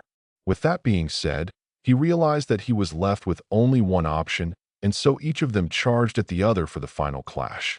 Each of them also decided to use their trickery. Our hero dodged the long-range attack of his opponent by jumping into the air. Do you think the Chinese alerted as he prepared himself to throw the axe? Chamu Hyuk quickly acted only for Howen to evade with no problems and call him out for the weakness of his so-called last move as they clash blades once again. But just then, the man noticed what had truly happened, and So Young couldn't believe her eyes. Renoir was also stunned as the axe hit her in the head, making her fall dead on the ground to her partner's horror. And just as Howaren was in shock and disbelief, he looked down and found himself stabbed as his blood stained the wall. He wished for the protagonist to end up in hell before letting go of his sword and finally passing away.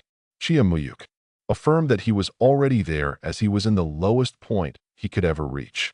While mark harvesting, the hero began to complain about muscle pain as the girl asked him if he was truly okay with her taking all of the marks. The protagonist affirmed, claiming that it was just a surprise attack and that their plan was a success thanks to her with a cheerful smile only to be met by dark gazes. The lady then turned to the lifeless body and looked into her lifeless eyes, which plunged her into her own thoughts. With that being said, our heroes decided to resume their way and decided to hurry as not much time was left. The girl knew very well that the boy only did the necessary to survive, which meant killing others like everyone else. She also acknowledged how brilliant his plan was regarding diversion and wiping out the enemy. And despite knowing all that, she was invaded by an ill feeling. A little earlier, when the Chinese were fighting our heroes, the bully was clashing blades with another team. He then decided to use his free hand to try and grab the face of his opponent, only for his hand to be quickly pushed away. The event then charged at him, and just like that, long sword clashed with katana with a distance between the two of them. Each man had now his back facing towards his team. Baiyu looked behind him, looking at his dead man, while thinking of how they were easily found by the enemy. The Japanese took the two of them who had great skill in a surprise attack without giving them a chance to fight back. And as the bully began to think of how his team survived due to his efforts, one of his lackeys asked him if they would survive, only for the man in charge to lash out at him and call him useless. The bowl cut recognized the one with the katana as Shuada of Masashi and his allies as Itu and Ioki, watching left hand, terrified, only for his later to scream at him to keep himself together. Biachel knew very well that he was in a tough situation as according to the appearance of the Japanese team, they had easily dealt with every threat they had encountered. Shibata, who had no choice but to acknowledge the strength of the bully, claimed that he wanted to use the sense of smell of his ally in order to plan a surprise attack. And when asked about the next course of action, the swordsman explained how they should deal with the enemy quickly, but still be wary in order to evade the worst. Just then, someone screamed the Japanese name. Bayuch, who was open to the idea of fighting, claimed that he wanted to have a conversation first. So, the man explained how he was already speaking and how he should go straight to the chase. So, the bully pointed out his strength that would greatly damage the Japanese. But Shabat failed to understand what he meant. So, the bully explained how he wanted to propose a team-up, which left the rest of his team shocked. This confused the Japanese. Byuk proposed to resume their fight after taking care of the powerful Chinese team, as they were sure to be a problem. Shibata found logic in his opponent's words, and so he refused his offer.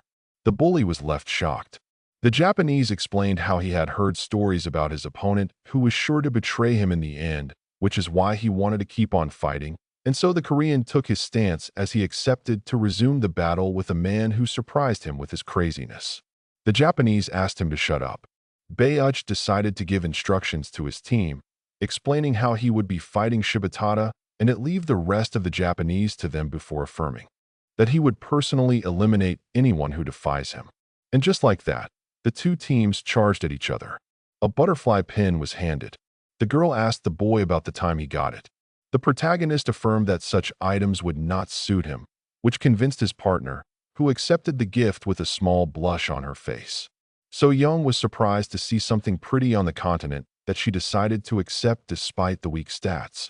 Meanwhile, our hero was searching in his backpack.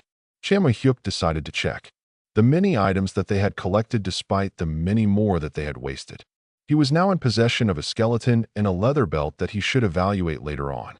But his most precious find was the inventory bag, as it was an expensive small container that can contain large objects, which made him realize that the Chinese team was wealthy.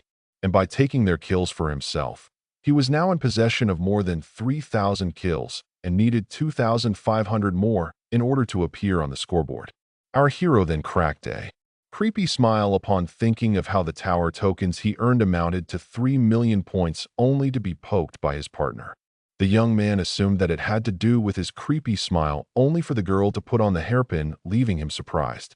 And so Young asked him if the butterfly suited her. Watching the amazed protagonist confirmed. After a small silence, the Sunder hit our hero for staring too much. And as he complained that she ruined the mood with her anger, the lady was left baffled by his idiocy.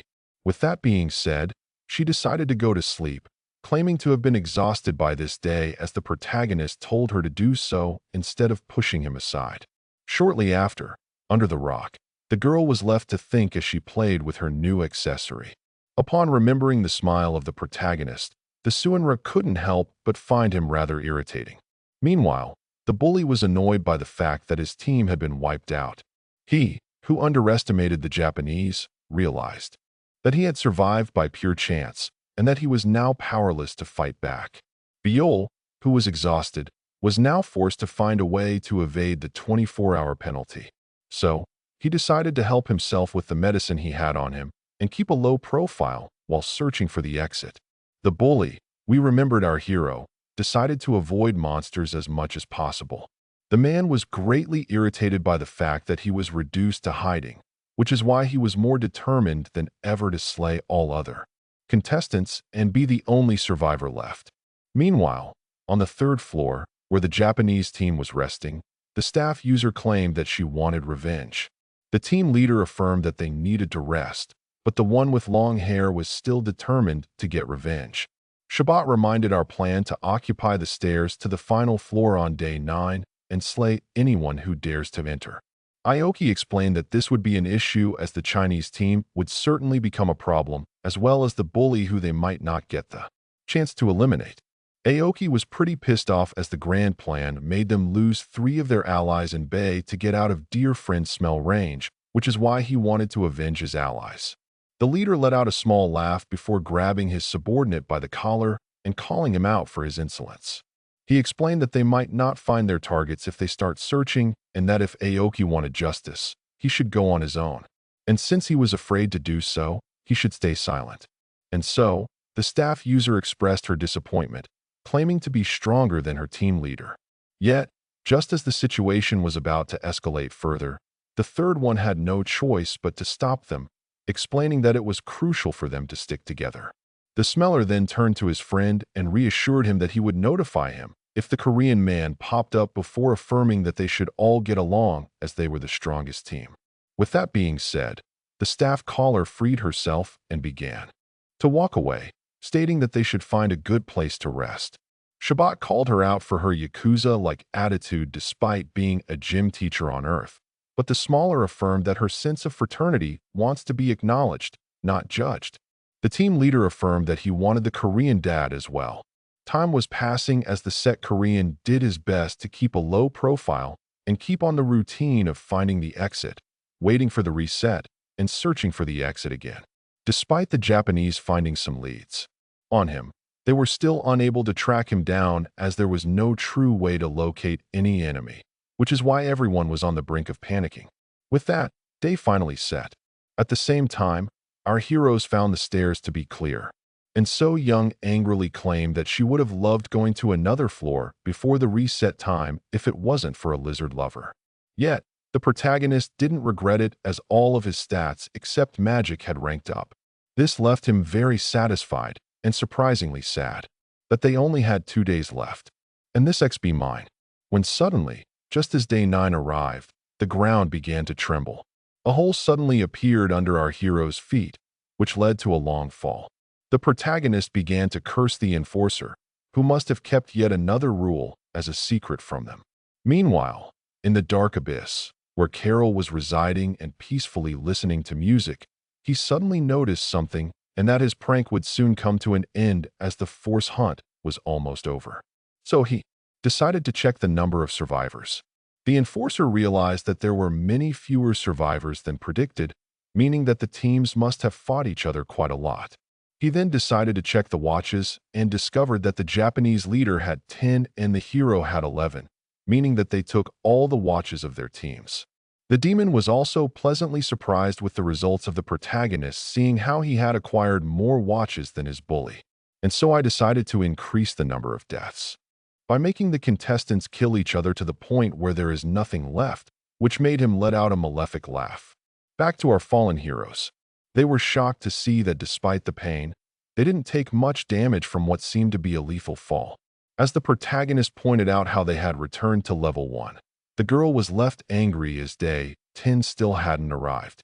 And just as he began to think of how this was the doing of the tricky enforcer, they were suddenly approached by none other than the bully. The Koreans were surprised to meet each other. The confused Bayo affirmed that he was happy to see his lucky one again, only for the supposed lucky to claim that the feeling wasn't mutual. Just then, the metallic staff touched the ground as its angry wielder finally arrived. Aoki finally laid eyes on the murderer, and so she decided to immediately take revenge for her teammates, only for her two friends to quickly stop her. This scene made our hero realize that some bad blood must exist between the bully and the Japanese. He realized that the fact that they had all fallen to the first floor was the doing of the enforcer. While the Japanese team neither tried to calm down his subordinate, the bully, having realized that the lady was angry at the death of her comrades who attacked him, claimed that he was the real victim as his entire team was wiped out. Aoki asked for the reason she was still being held down. So, the leader claimed that she should read the room as the presence of our two heroes who might be allies of the bully or of the absent Chinese team could make things tricky, meaning that the battle move would be to abstain themselves for now until they are certain of the power of these two. Shibata assured her that she would eventually get her revenge. The bully failed to grasp the reason behind all of this drama, seeing how the Japanese team was recently put up while the hero was trying to convince his partner to go with his plan. The lady who disliked the situation realized that it was their only option. With that being said, the one with the innocent smile decided to share an idea, leaving all others intrigued. They affirmed that this was no place for our hero's suggestion, only for the protagonist to ignore him and propose a big team-up. But just as the bully affirmed that this would be impossible, he was suddenly interrupted by the Japanese team leader who asked the protagonist to elaborate, as there was clearly bad blood between them and Boyu-chu, which made them enemies. Aoki tried to interfere, claiming that she would never team up with the one who murdered her comrades, earning her the death stare of Shibata, who demanded her to stay silent. With that, the lady got her mouth shut. When asked if he could resume, Shibata affirmed. The hero who claimed that the return to the first floor was the doing of the demon pointed out their few numbers and that each of them were the sole survivors of their teams. The Japanese team leader confirmed that they were reduced to 3 and that the once largest team only had 1 survivor. This angered the bully who proposed to have the final fight with the Japanese right now, only for the protagonist to affirm that the Chinese team still had its 7 members left, claiming to have spotted them on level 2 just recently with no members missing and that they must be somewhere else on the first floor. The young man then claimed that the demon wanted to unite the small teams for the final fight. The protagonist then explained that they would have a much harder time surviving if they killed each other right now. Bai expressed his doubt, so our hero claimed to have no proof of what he was saying, but stated that a team-up was better than nothing. Shimiyuki explained that it would be for the best to have many allies, seeing how the demon must still have some more surprises for them. This left the bully to think, as well as the Japanese team leader, who accepted to team up to his subordinate's surprise. They tried to convince him that working with Biyashul was a bad idea only for him to claim that this was for the best as they needed number advantage. Shibata also added that the words of the enforcer were empty and that they would have a hard time dealing with the Chinese team with unknown whereabouts. He then turned to the bully explaining that he wouldn't pressure him for the team up, but claimed that it would be for his own best. Biyashul affirmed that he heard him loud and clear. Before accepting the offer, he also explained that the team up would be temporary as he didn't trust any of them, and that he would break the team if he found it not necessary. The Japanese team leader agreed to these conditions. As the team was formed, the girl began to think of how amazing her partner was for quickly coming up with a plan and making enemies work with each other. But now came the tricky part. As this alliance was certain to not last, seeing how it was built on a lie, meaning that once it is dissolved, the true winners would be revealed. Shibata then pointed at someone claiming that he would walk in front. The boy affirmed that two things were irritating him. The first was receiving orders, and the second wanted to be put up front. But Shibata explained that he only asked for this due to his skills. Yet the bully didn't want to do it due to the vengeful lady that would stand behind him.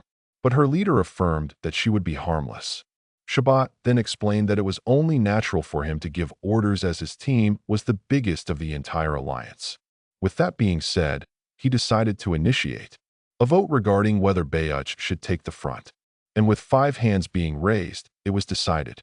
The bully was particularly pissed off at the protagonist, who also raised his hand. This left him greatly angered at the hero, who he decided to take revenge on before stating that they would take turns at the front. He then turned to the warrior, who was confused by this sudden gaze. Anso Young despised Bei Yong Cho to the point where she began to pray for him to get slain on the way. The Japanese team leader then asked our heroes to walk behind them, which they agreed to do. Chamu Hyuk first a little bit insulted as Shibata had enough confidence to ask them to watch their backs while his teammates realized how worry-free he seemed. Back then when he proposed the team, she was left shocked. So he explained how it was better than a hazardous brawl. Our hero explained that they should use the Chinese team as a protection for the team-up. Yet the lady still had her doubts. She was then left baffled upon seeing him crack an innocent smile as he claimed to have a strategy to betray them all in the end. Even now, the girl still had some doubts regarding the plan. Aoki asked her leader if he had a plan only for him to be intrigued. The former gym teacher affirmed that she didn't trust the two in the back and the one at the front. So, the man asked her to keep her voice down in order to avoid confrontations. He then cracked a malevolent smile as he explained that everything would work out just fine. Meanwhile, the bully was annoyed by the fact that the team-up was his only option. He was also intrigued by the redhead who seemed to have some shady knowledge. Even so, he decided to drop the matter. With that being said, all of them decided to wait for the perfect opportunity to commit betrayal. After 4 hours of roaming and finding the stairs, the hero pointed out how they were faster than expected as Shibata explained how only normal dwarves were residing on this floor. With that being said, the word decided to bid them farewell as he rushed to the stairs, while ditching his team, leaving everybody baffled. ANS So Young expressed how stupid it was for the Black Dragons to support such an idiot. So the hero explained how he must have a hidden quality. With that being said, the staff holder was the second. She was shocked to see that these two had survived this long. So the lady affirmed that she didn't want the subject of her events to disappear once again. The leader explained that the bully was powerless alone, which is why they should just go to the upper floor. Shortly after, on level 2, Bogue was sitting like a good little boy, which confirmed the theory of the Japanese man. The bully pointed out that he was surprised by the map changing. So, the staff user explained how they were aware of this since floor 1. She then explained that returning them all to the first floor was the only thing that gave the map shift a meaning before calling out the bully for wanting to initiate a sneak attack. And as he expressed how irritated he was by the enforcer, the Japanese team leader asked him to keep calm as they needed to find 4 more staircases in less than 20 hours. The angered one asked the man to stay away, threatening to kill him. Yet, Shibata remained at ease. Our heroes realized that they were on the clock and wouldn't end a top situation as they needed to find the final staircase as well. The Japanese man urged the Korean to move. The bully tried his best to contain his anger while thinking of how the chance to kill the irritating one would present itself. The Japanese warned their leader that they should be more worried about the hero in the back than the brute up front, as they couldn't help but feel like pawns in his master plan. Shibata raised both of them for thinking correctly, yet asked them to pay him no mind as they were the strongest in an alliance that everyone was keeping up until floor 5. He was also certain that they could eliminate their teammates without fail when the right chance came. Shortly after, Baich, who was disgusted by the undead, used a skill to fend his way through them. as he threw explosions left and right. The Japanese acknowledged his ability to carve a path, as their leader pointed out how it was only natural from someone cherished by the Black Dragons. While our heroes found his style foolish, they wished for his death. A couple of explosions later, the next exit had been located. Shabat praised the bully as he had allowed them to reach the staircase in 3 hours, leaving him angered while claiming that he had carried the entire team. But the hero affirmed that it wasn't the case, as they killed and extracted some tokens from the zombies themselves, which only angered him more as they were pressed for time. Chaoyuk then explained to the annoyed one how the loot had been distributed fairly. Our protagonist realized that since the map got less complex, he would be able to find his favorite monster on the 3rd floor. With that being said, he proposed to take the front with his partner in place of the bully. But Biangulu affirmed that this would be impossible, as they couldn't possibly hold their own in front of the lizard soldiers. So, the hunter asked him to have a little faith. Our hero claimed that he wanted to earn some tokens. Even so, the rest of the team had their doubts regarding their ability to hold their own, leaving our heroes no choice but to charge in order to prove them wrong, which the others found to be a lethal foolery. Anso asked him if they truly had to demonstrate their power, to which the hero confirmed, stating that they should hold back a little. And with that being said, the two partners began to tear their way through the ramen soldiers, leaving the bully shocked and confirming the doubts of the Japanese. And with one final swing, the axe of the protagonist drew its last blood, representing this fight as they approved of their strength. And while Shibata agreed to give them the lead, Baich was left stunned by the young man's sudden surge of power. As the core was consumed, the others were left intrigued. So, the hero explained how he was just having a snack break. This left the swordsman disgusted, as the protagonist was feeding on the hearts of the monsters. And So Young claimed that he should keep his diet a secret despite gaining power, only for our hero to affirm that it was part of his plan. He explained how it would be better to be perceived as unpredictable, and that leaving the others confused would allow them to lay better plans. The protagonist cheerfully tossed the man some lizard meat. The smaller claimed that it was possible for the hero to have an eating skill, only for the chief to claim that it would be impossible to acquire for a newbie, so they should let him be. With that being said, the staff user called him out for putting the bully in their backs. So, he explained how he was harmless at the moment. The protagonist then decided to resume the way while the Japanese man was left intrigued by his actions. Meanwhile, the bully watched it all, more determined than ever to keep himself alive.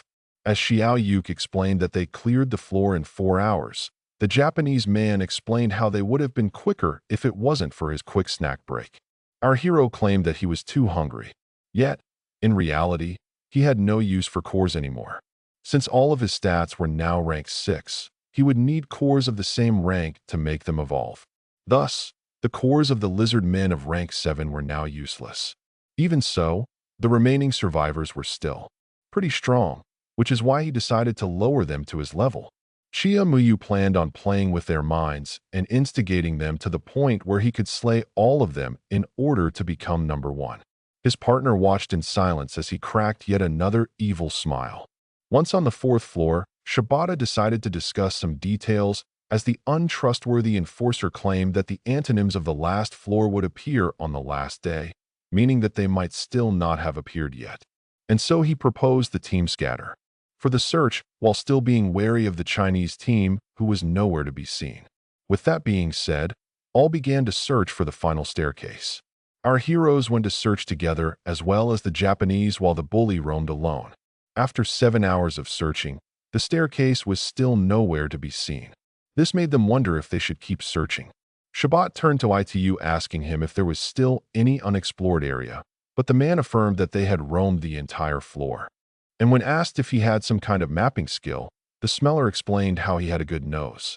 The alerted hero asked him if he could also smell individuals, which he confirmed, leaving the protagonist at ease, and the bully with an idea of what was truly happening. Shibata proposed to take a break, claiming that farming leads would be a pain before proposing that each group of 2 would take turns watching, with the first being him and the hero. So tried to argue that taking a break now might waste their precious time. Yet, the man affirmed that his ally's nose was immaculate, meaning that the best thing to do was wait. And while she still had her doubts, the bully affirmed that he was tired before screaming at her to sit down, just like she was instructed. Aoki immediately called him out for his rude manners, urging him to watch his mouth. And so Byukul accepted to keep silent. This irritated the staff user who was taught by his mother that he would pair up with the bully while she and the one who presented herself as in So Young would keep watch together. But when Aoki asked for the reason behind this judgment, her friend asked her to keep quiet. Bayul explained that he was doing so in order to make each Japanese watch an enemy. He then began to think about the name of the warrior before finally recalling where he heard it from. The bully recognized her as a member of Sixpool and someone who was close to Kim Jong-un. The small one recognized the last name as the branch manager of the family in question. Bayu Jewel explained how this was a famous Korean who almost got castrated after trying to mess with Ano Yeong. And as he kept on blabbering about her story, a blade was suddenly swung, only for the blade to clash with steel instead of penetrating flesh. The bully realized that he had almost gone down as he claimed that he was only telling a story. And So Young asked him to shut up with darkness in her eyes and threatening to open the man's throat, only for him to claim that this would be a change of pace from the sausage fest that was this tower. AI tried to intervene, only to be stopped. The lady heard that the Koreans were also enemies of the body, claiming that she would assist in his murder, only for the smaller one to claim that this might be a trap. It too began to recall his recent conversation with the leader about the possibility of Howen having survived. This matter explained that it wasn't likely, seeing how they hadn't seen him yet, making Shabbat point out how the heroes must have eliminated him. This was surprising as it meant that they killed the Chinese team. So, the leader explained that it was the reason behind their laid-back lie and how they might be allies of the bully. And so the swordsman decided to converse with the protagonist in order to see whether the Koreans were united or not before taking any action. He also instructed this matter to keep their teammate in check. ITU, who assumed that they might be overreacting, decided to take the risk and see the result of the fight between the two Koreans. Seeing this, our hero tried to intervene only for a blade to be swung near his neck in order to stop him. Shabbat was standing in the protagonist's way. The hero angrily asked him to stand aside as the man tried to calm him down. Xiaomuk urged him once again to stay out of his way. Yet, the Japanese didn't move. The protagonist realized that the man had some idea about the outcome, which he didn't deny. Xiaoyuk explained that he would immediately intervene in case the girl was in danger and even slay the swordsman if he tried to stop him, which the men accepted. Meanwhile, as the two of them flashed blades, the bully pointed out to the girl the stares of the others. Yet, she explained how they all wanted him dead. And so, he screamed at her in a whisper, asking her to think about who would be the next target once he's dead. After a small whisper in her ear, the lady was that frustrated. Before knocking her opponent away from her, Byogul, who couldn't help but admire the great power of his opponent, decided to end the fight and rest as much as possible. With that being said, he decided to shut his eye a little as the girl he called his whispers regarding a deadly ambush. She had no choice but to feel annoyed as she heard him state that it would be 3 versus a team of 3, which is why they should join forces. Bayu also stated that he would be launching the first strike before asking the girl to convince her partner. The bully then explained that once the Japanese who would surely try to stab them in the back were gone, the two of them would have the number advantage against him. He also claimed that this team-up was bound to be broken after a few hours. And so Young began to wish for their strategy to work well. At the same time, the leader of the Japanese affirmed to the boy once again that there was nothing to fear. He then pointed out the reaction of the young man, who must be really attached to his partner.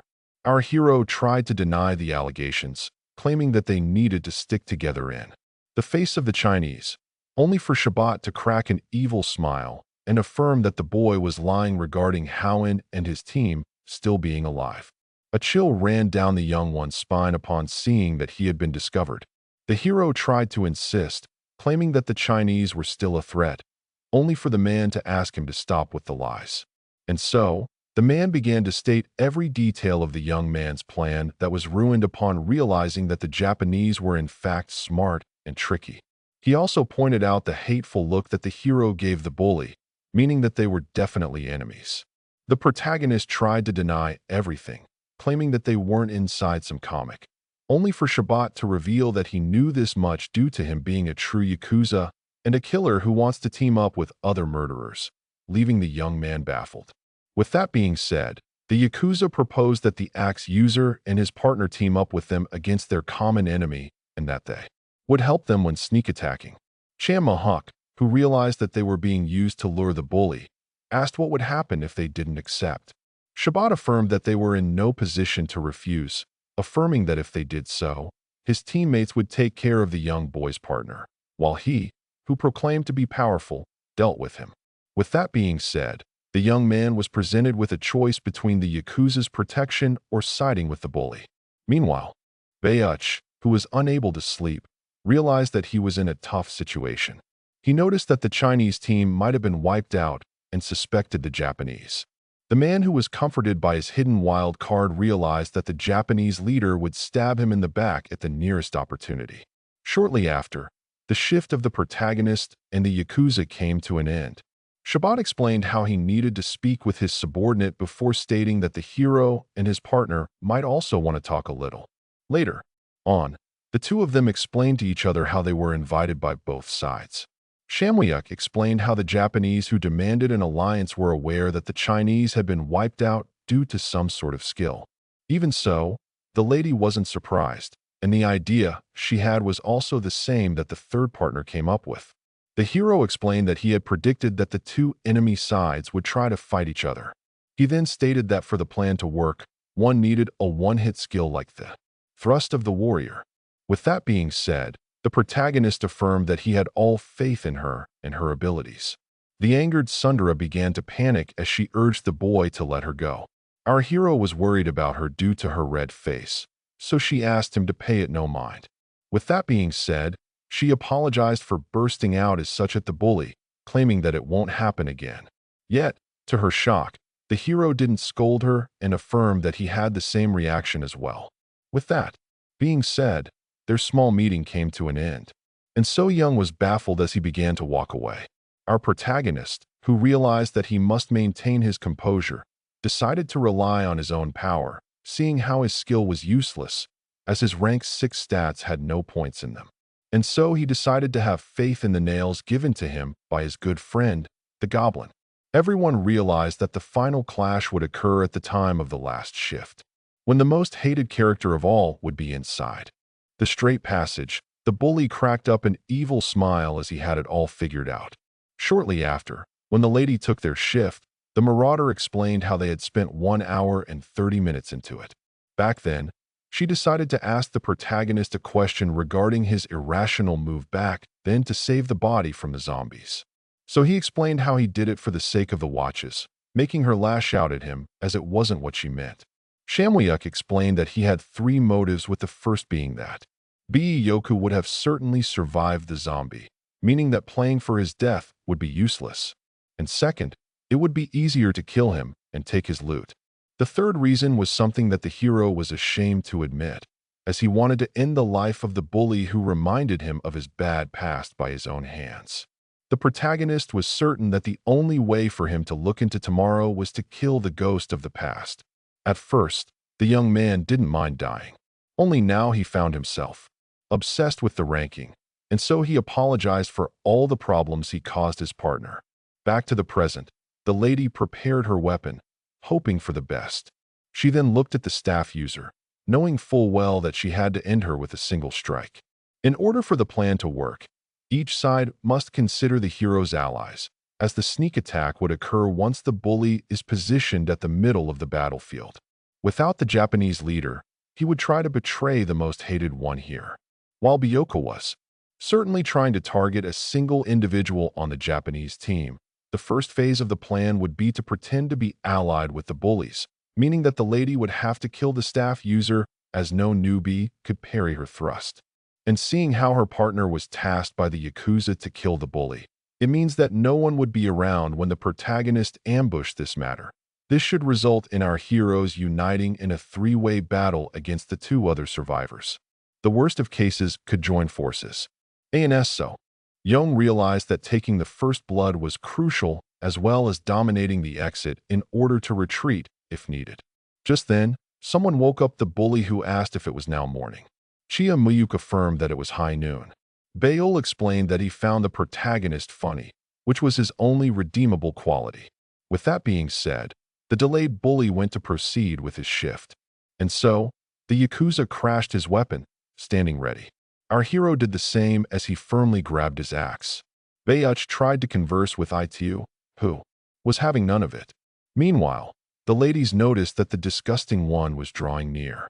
Bo then expressed how curious he was about the smeller's loot, leaving him totally full of rage. The boy affirmed that he was just trying to initiate conversation. And with that being said, he took a medicine tone, claiming that he was about to show what he got from the last 4 stunts. With that, it began. An So-young charged at AI, who to her shock stood ready for her attack. The protagonist realized that something felt odd, and so the Yakuza drew out his weapon. The staff user, noticing the ambush, was trying to offer knowledge about their plan as expected. Even so, our hero was confident in the abilities of his partner, who left the staff user amazed seeing how she evaded her ambush. The marauder explained that it was too predictable. Our hero knew very well that his partner was powerful. She stabbed her opponent in the heart. Just like that, Aoki fell at the hands of Nsweong, leaving the Yakuza horrified as well as the third team member. The bully decided to use this window for some reason, invading the young one's heart. And so, he threw his axe, thinking of how he began to expect the worst. Regardless of the upcoming surprise, a dark feeling of fear. The weapon was thrown in Boyu's direction. At the second, the girl pulled out her blade from the most recent victim. A bright red light suddenly appeared in the tunnel. Chamuyuk felt as if he couldn't keep his partner out of trouble, as he promised, as well as sensing an incoming despair. And So-young always thought that she had to be strong while alone. This had always been her philosophy ever since childhood, which was greatly influenced by herself and her mother as well. So-young, who lost her father, was raised by her single mother who decided to teach her about the cruelty of the world, claiming that it was a hard place filled with evil individuals and where one could only rely on himself. And despite her mother being a bad parent, the girl managed to make her proud. At some point, winning became natural to her as she felt that none could rival her. Due to the world she lived in, Ans So-young never knew friendship. She never tried to befriend anyone despite always treating them with respect. This cold world never allowed her to escape her solitude. She also met some walls on her way, like the massive waves of people disappearing back on Earth. According to her, her home was just like this continent, with the only difference being that winning means seeing tomorrow. Eventually, she got herself in a 6 pool, which made her feel reassured, thinking that she had finally found allies. The lady believed that she would be safe with a powerful group, to the point where she even began planning to rise through its ranks, only to regret later on calling those people allies. For the first time ever, Ano Young was frightened, thinking about the fact that she couldn't survive or fight back on her own. And So-young found herself ashamed on this continent and assumed she would be punished for asking for help. So, she continued to run from this tragic day. She believed that solitude was her only way to survival. Yet, her mind was suddenly changed. The bright red light was so powerful that it blinded the girl and also reached our hero, who was also blinded as well. He recognized this as the flash grenade, a rare skill that allowed the user to paralyze his target for 10 seconds if they were of the same level. The fact that the bully possessed this one-time skill was a shock to everyone. Just then, Beale grabbed the flying axe. This matter found him unable to move. He tried his best to resist in order to defend himself, unable to understand what was happening, only to be then decapitated by someone with a wide, atrocious smile. With Atoa out of the equation, Bayugo charged at the girl who couldn't move. The look he had on his face reminded her of her encounter with the branch manager. That left her with a sense of despair. Even so, she was ready to accept death, thinking of how she never relied on anyone. When suddenly, the hero arrived out of nowhere and kicked the bully in the back of his head as great rage and fury filled his eyes. He then firmly planted the face of the brute in the ground. The hateful look he had on his face stunned his partner. The remaining Japanese were left amazed as the protagonist moved before the stun effect was over. Chow Yuk angrily asked Bei Yugo what he was trying to pull, threatening to stab him. Only then did he realize that the bully was charging up a skill to make him move away, and so he grabbed his partner in order to evade and ensure her safety. He then quickly checked up on her as she claimed to be unharmed. Bayuch, who was in a lot of pain, decided to ask the hero a question regarding the trick he used to escape his flash grenade that shouldn't be blockable by normal defenses. Yet, our hero wanted an answer to his question first, but just then, he decided to pull out his claws as he decided to drop the matter. Chama Hyuk decided to put an end to Bei Yoko once and for all. The bully, who was still curious about the way the flash grenade was escaped, called out our hero for trying to act tough with his claws like a certain movie character. He then turned to the Yakuza, claiming that he couldn't stand him anymore and threatened to kill him first if he dared to approach. Shabat dared the bully to apply his threats as they were now both in a difficult situation. Bu mocked him for his incidents despite having lost his teammates. With that being said, he claimed that tricks were now useless, before stating that he was now more reassured as things became truthful. With that being said, Baich declared the beginning of the death match. With the three-way on the brink of commencing, our heroes prepared their weapons. While the bully charged up his skills as the Yakuza concentrated his power into his blade, and with tension now at its peak, our heroes were the first to charge up ahead. The protagonist immediately went for the ghost of the past. The lady found herself in a tough situation as she was now face to face with the Yakuza that she decided to take on alone. Just after the first clash of steel, the lady repositioned herself and began to deal blows with such speed and precision that it amazed her opponent. Seeing how he was overpowered, the man was left annoyed and decided to resort to his own skills. In order to push her away as she claimed that he wasn't as strong as he seemed, the man was left annoyed seeing how he was being underestimated. With that being said, the both of them regained their guards. Meanwhile, as the bully crashed with the bullied, Bayuch, who was amazed by the strength of his opponent, asked him how he had evaded the flash grenade, which the young one refused to reveal. This made him realize that his opponent was angry at the fact that his partner was attacked, meaning that they had a special relationship. The bully then pointed out how the young one had gotten stronger, as well as leveling up his game when it came to girls. With that being said, he charged his skill and tried to attack our hero, who evaded. With that being said, game time to counterattack. As the boy found himself being bombarded with blows, he realized that his opponent was strong and should be taken seriously. And so after thinking for a while, he got an idea as he filled up his sword with magic, leaving the hero alerted as he went for a slash down that the protagonist was blocking with great difficulty. Bu claimed that the protagonist was just like his other lackey, who immediately showed incidents once they gained a little power. He then kicked the hero in the gut, pushing him away. The two of them clashed once again as the Brood explained that he was about to give the hero a lecture about respect. And so he unleashed blow after blow, urging the protagonist to respond regarding the method he used to evade his skill. With that being said, our hero decided to reveal everything as he broke free from the clashes, stunning his opponent.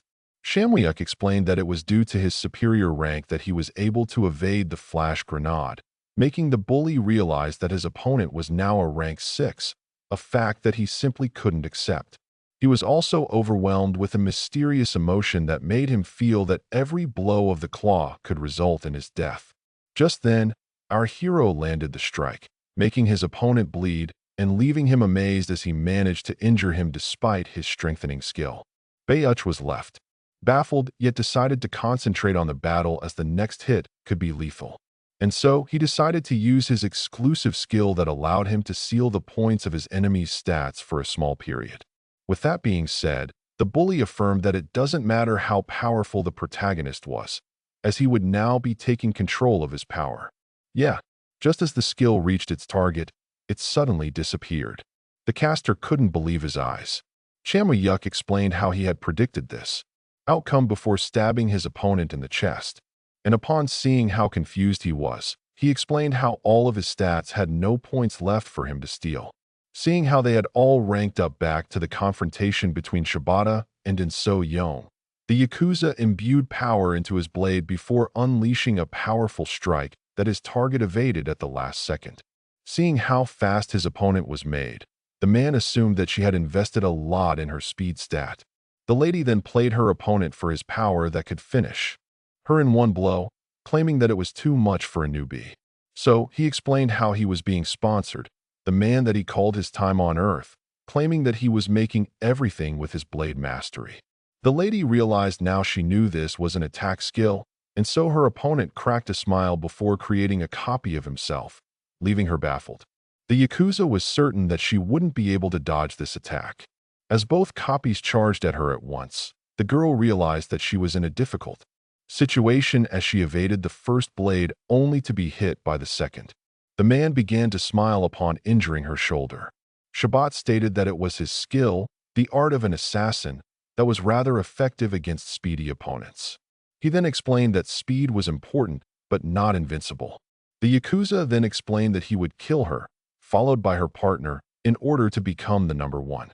So Young looked back and saw her partner fighting with all of his might. So she clenched her teeth and asked her opponent to grow up, claiming that he wasn't the victor just because he managed to land a single strike on her, and that she had a promise to respect. This sudden determination confused the man who had no choice but to praise her for her toughness. So Young proposed to finish it all in the next attack as they were on the clock, which the man agreed with, claiming that he would show her the ultimate sword skill. With that being said, both swordsmen prepared themselves for the final crash. And when the time came, the criminal charged at the lady using the same skill as before, yet just as he assumed that he had already won. The girl cracked a smile and moved at a stunning speed, leaving behind her an afterimage. Both copies were left intrigued, assuming that she had used a heading skill to disappear. The man was surprised by the girl's joker, who was left in a tough spot as his skill had reached its end, only for his opponent to appear right above him, claiming that she wasn't hiding in the first place, and began to think of how in this world points are the key to progress. Proficiency was crucial, and so, as she jumped from the ceiling, she stated to herself how the urgent thing to do was to make penetration evolve for the sake of using it twice in a row. Just then, the man noticed her proposing herself from above, so he tried to take a defensive stance, but it was too late. Both were now covered in blood as the man commented on how her move was defective. Yet in the end, he was the lifeless corpse and she was the victor. Just then, the girl remembered her partner and urged herself to go assist him, only to be left shocked, as his fight had ended with his victory. Upon laying eyes upon her, the hero cracked his warm smile and praised her for winning. The girl who was left shocked began to cry tears of happiness, grieved by the fact that she wasn't going to be alone anymore. Having met someone special in this hellish place, someone unique that she never knew, someone similar to him before. But things weren't over as the rings of the bully began to shine. Meanwhile, Ano Young was feeling true happiness for the first time. The two victors rushed to each other, and So Young was stunned to see that she found such an energetic smile in the middle of hell. This made her remember that she too was entitled to happiness. Yet due to this illuminating smile, she saw something horrifying. And just then, the rings of the bully were activated, making him disappear. She realized that the pretty smile that she cherished so much was now being approached by evil and malevolence. Upon seeing him reappear, she realized that it was now too late to warn her partner. Thus, she was left with one choice. With that being said, she gathered all of her courage, grasped her blade, and launched herself forward. The hero was left confused as it seemed that his partner was trying to kill him. At first, he couldn't process the information. Yet, upon seeing her bypass him, he turned around. The hero couldn't believe his eyes. The sight of blood left him horrified.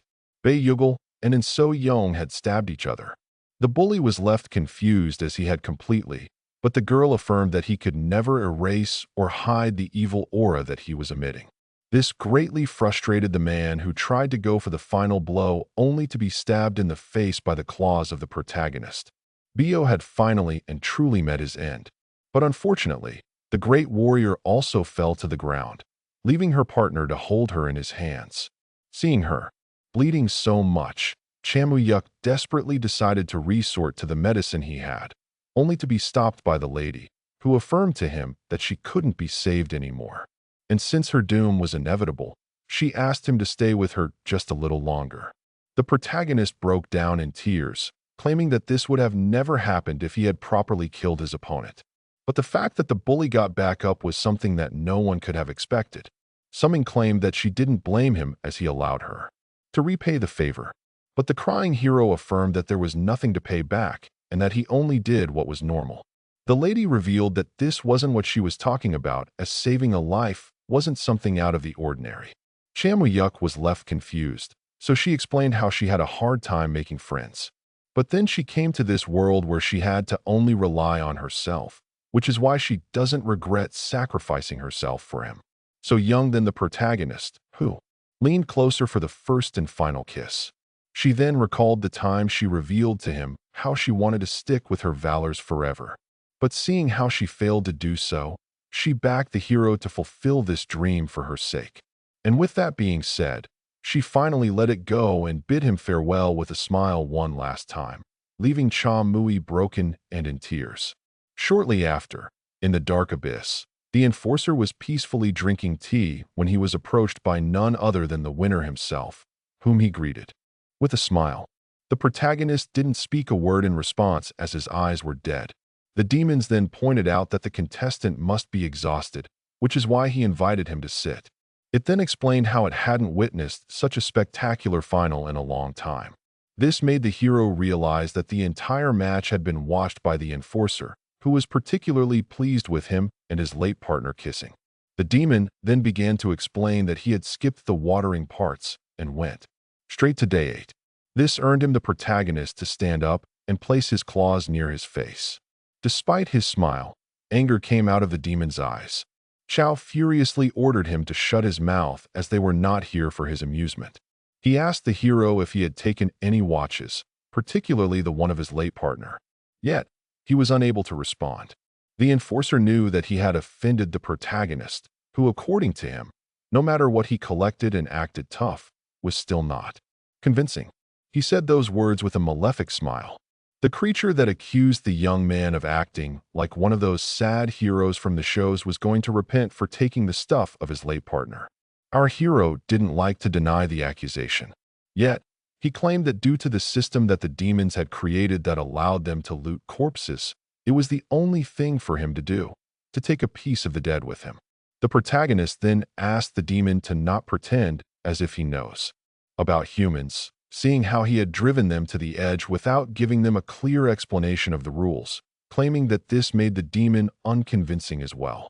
With that, the creature left as it wasn't able to deny the argument of the human. The enforcer decided to forgive the young man for his insolence as he managed to argue despite being mentally tired. Yet out here, he didn't respond. With that being said, the demon decided to grant the victor his grand prize by touching his mark. The appearance of a sudden chest confused the hero. So, Carol claimed that he would take his time explaining, starting off with the ranking. With that being said, he snapped his fingers. The demon then explained that more monsters were killed in round 13 than many others, which he didn't expect. With that being said, he touched the watch of the hero, asking him to take a look at it. This left the young man baffled as he had a more than 12,000 kill count that earned him first place. The demon affirmed that there was no need to hide his joy before explaining how he would be rewarded with 1,000,000 points and 10 kilos of bones of the prime dragon, which left our hero baffled. Ko explained how these bones are the only remains of a dragon, yet they were still bones at the end of the day before presenting the hero with his second prize, the chest. The entity then explained that it had already taken care of all the formalities regarding the random box that the hero just needed to open. This confused the young man. So, the demon explained how this was a reward only given to the first rank. Carol explained how he only needed to place his hand on it and stay open, and that even he doesn't know what the chest contains. Our hero feared this to be a trap. Yet, the demon affirmed that the pranks are over and that the random box was given to him by his superiors. With that being said, the protagonist uttered the word open, activating the magic seal on the box and finally opening it only to reveal a questionable item. This left the protagonist confused, but upon taking a good look, the enforcer was left horrified upon realizing that this was the extremely rare item known as evil feeling. Our hero asked for an explanation, but the demon was too preoccupied trying to understand his superiors who had given such an item to simple humans. While he asked for instructions, Kuro instructed the young man to raise his hands and demand the world to be awakened while still being confused. The hero failed to grasp the utility of these instructions. Urgent to just do what he says. According to the enforcer, this is an item with a will of its own that demons absorb in order to change their souls, but in the hands of humans, it will just awaken the demon's will. The confused protagonist asked what would happen upon awakening. So, the demon explained how he would find out upon applying his instructions. After giving it some thought, the hero tried to wake the will, but was surprised to see that nothing was happening. The demon asked him to keep going, and so he kept on trying to wake the evil feeling up. The marble then began to react. After some time, the protagonist began to feel something fuzzy in his hands. A cute little creature had appeared. Our hero was left confused while the demon who approached him was surprised by the shape of his feelings. The creature who suddenly popped up, startling the protagonist, explained how it was its first time seeing the evil feeling awakened as it is normally just absorbed. Chamu-hyuk was surprised to see the demon not trying to steal the precious item from him. So, he explained how he wasn't allowed to touch the prize of the winner. Karo explained how the fur ball that he had to name would obey the will of the protagonist, and that he would have to discover its hidden purposes that even he ignored. With the awards ceremony being over, the enforcer pledged the winner to get out. When asked if naming the creature was mandatory, the annoyed demon explained that it would help connect the spiritual and physical worlds. After thinking for some time, Chow-yuk decided to make his leave with his new friend Fluffy, which weirded out the demon due to how corny the name was. Just then, he stopped mid-course and decided to demand something more. Ko already knew what the young one was going to demand. The demon realized that the protagonist wanted to take the body of his dead partner. His sad dead eyes were enough to answer. The enforcer explained that except for the winner and his possessions, everything in the tower after day 10 would be counted as his belongings, and that in order to get what belongs to him, the hero must trade for it before affirming that the prices he won weren't sufficient and that he could only offer what he possessed. With that being said, the evil creature asked the young man what he was willing to trade for the body of his beloved. Shortly after, our hero descended the staircase. With a lifeless hand dangling, Shamwyuk was now carrying the body of Ano Yang. His eyes were filled with hatred as he thought of what just happened. Back then, the enforcer began to chuckle before bursting out in laughter at him. Xiamyuk affirmed that he shall eradicate the demon race, and when he does so, he shall spare Karu one time only, affirming that the second time it should be impossible for him to escape his death. This shocked the demon, who rephrased the overall idea of the hero, granting him mercy once after becoming all-powerful in exchange for the body. Upon seeing the hero confirming, Karo was left shocked. And with that being said, he cracked up a smile and reviewed his through demonic form as he pointed out how entertaining the young man was. Carol claimed that despite having met many crazy individuals, the madness of the hero was something he had never witnessed before. He was also very pleased to see that the mad young man was believing his own words. Shamwyuk asked for the body of his beloved at once. The demon affirmed that the truth wasn't enough and that he never trusted humans. Yet, the gaze in the hero's eyes made him realize that he was destined for greatness, and so he demanded the protagonist to go back for him or risk being hunted down. The demon then took one final sip before throwing his blood-filled cup away and laughing like the maniac he was. After continuing his descent, the grieving young man found himself in front of the general administrator, who praised him for beating all the talented people in the force hunt and coming back alive. The creature was also very pleased upon hearing the hero state that it was the first time he was happy to see it, and then claimed that all the struggles he had faced inside were essential for his character development. Yet, the hero didn't want to hear any of it. The demon pointed out how the protagonist hadn't lost his sharp tongue, only to look down on the little creature and claim that it was his first time seeing the awakened Will, who was somehow adorable. Its owner explained how he needed to go home before anything else.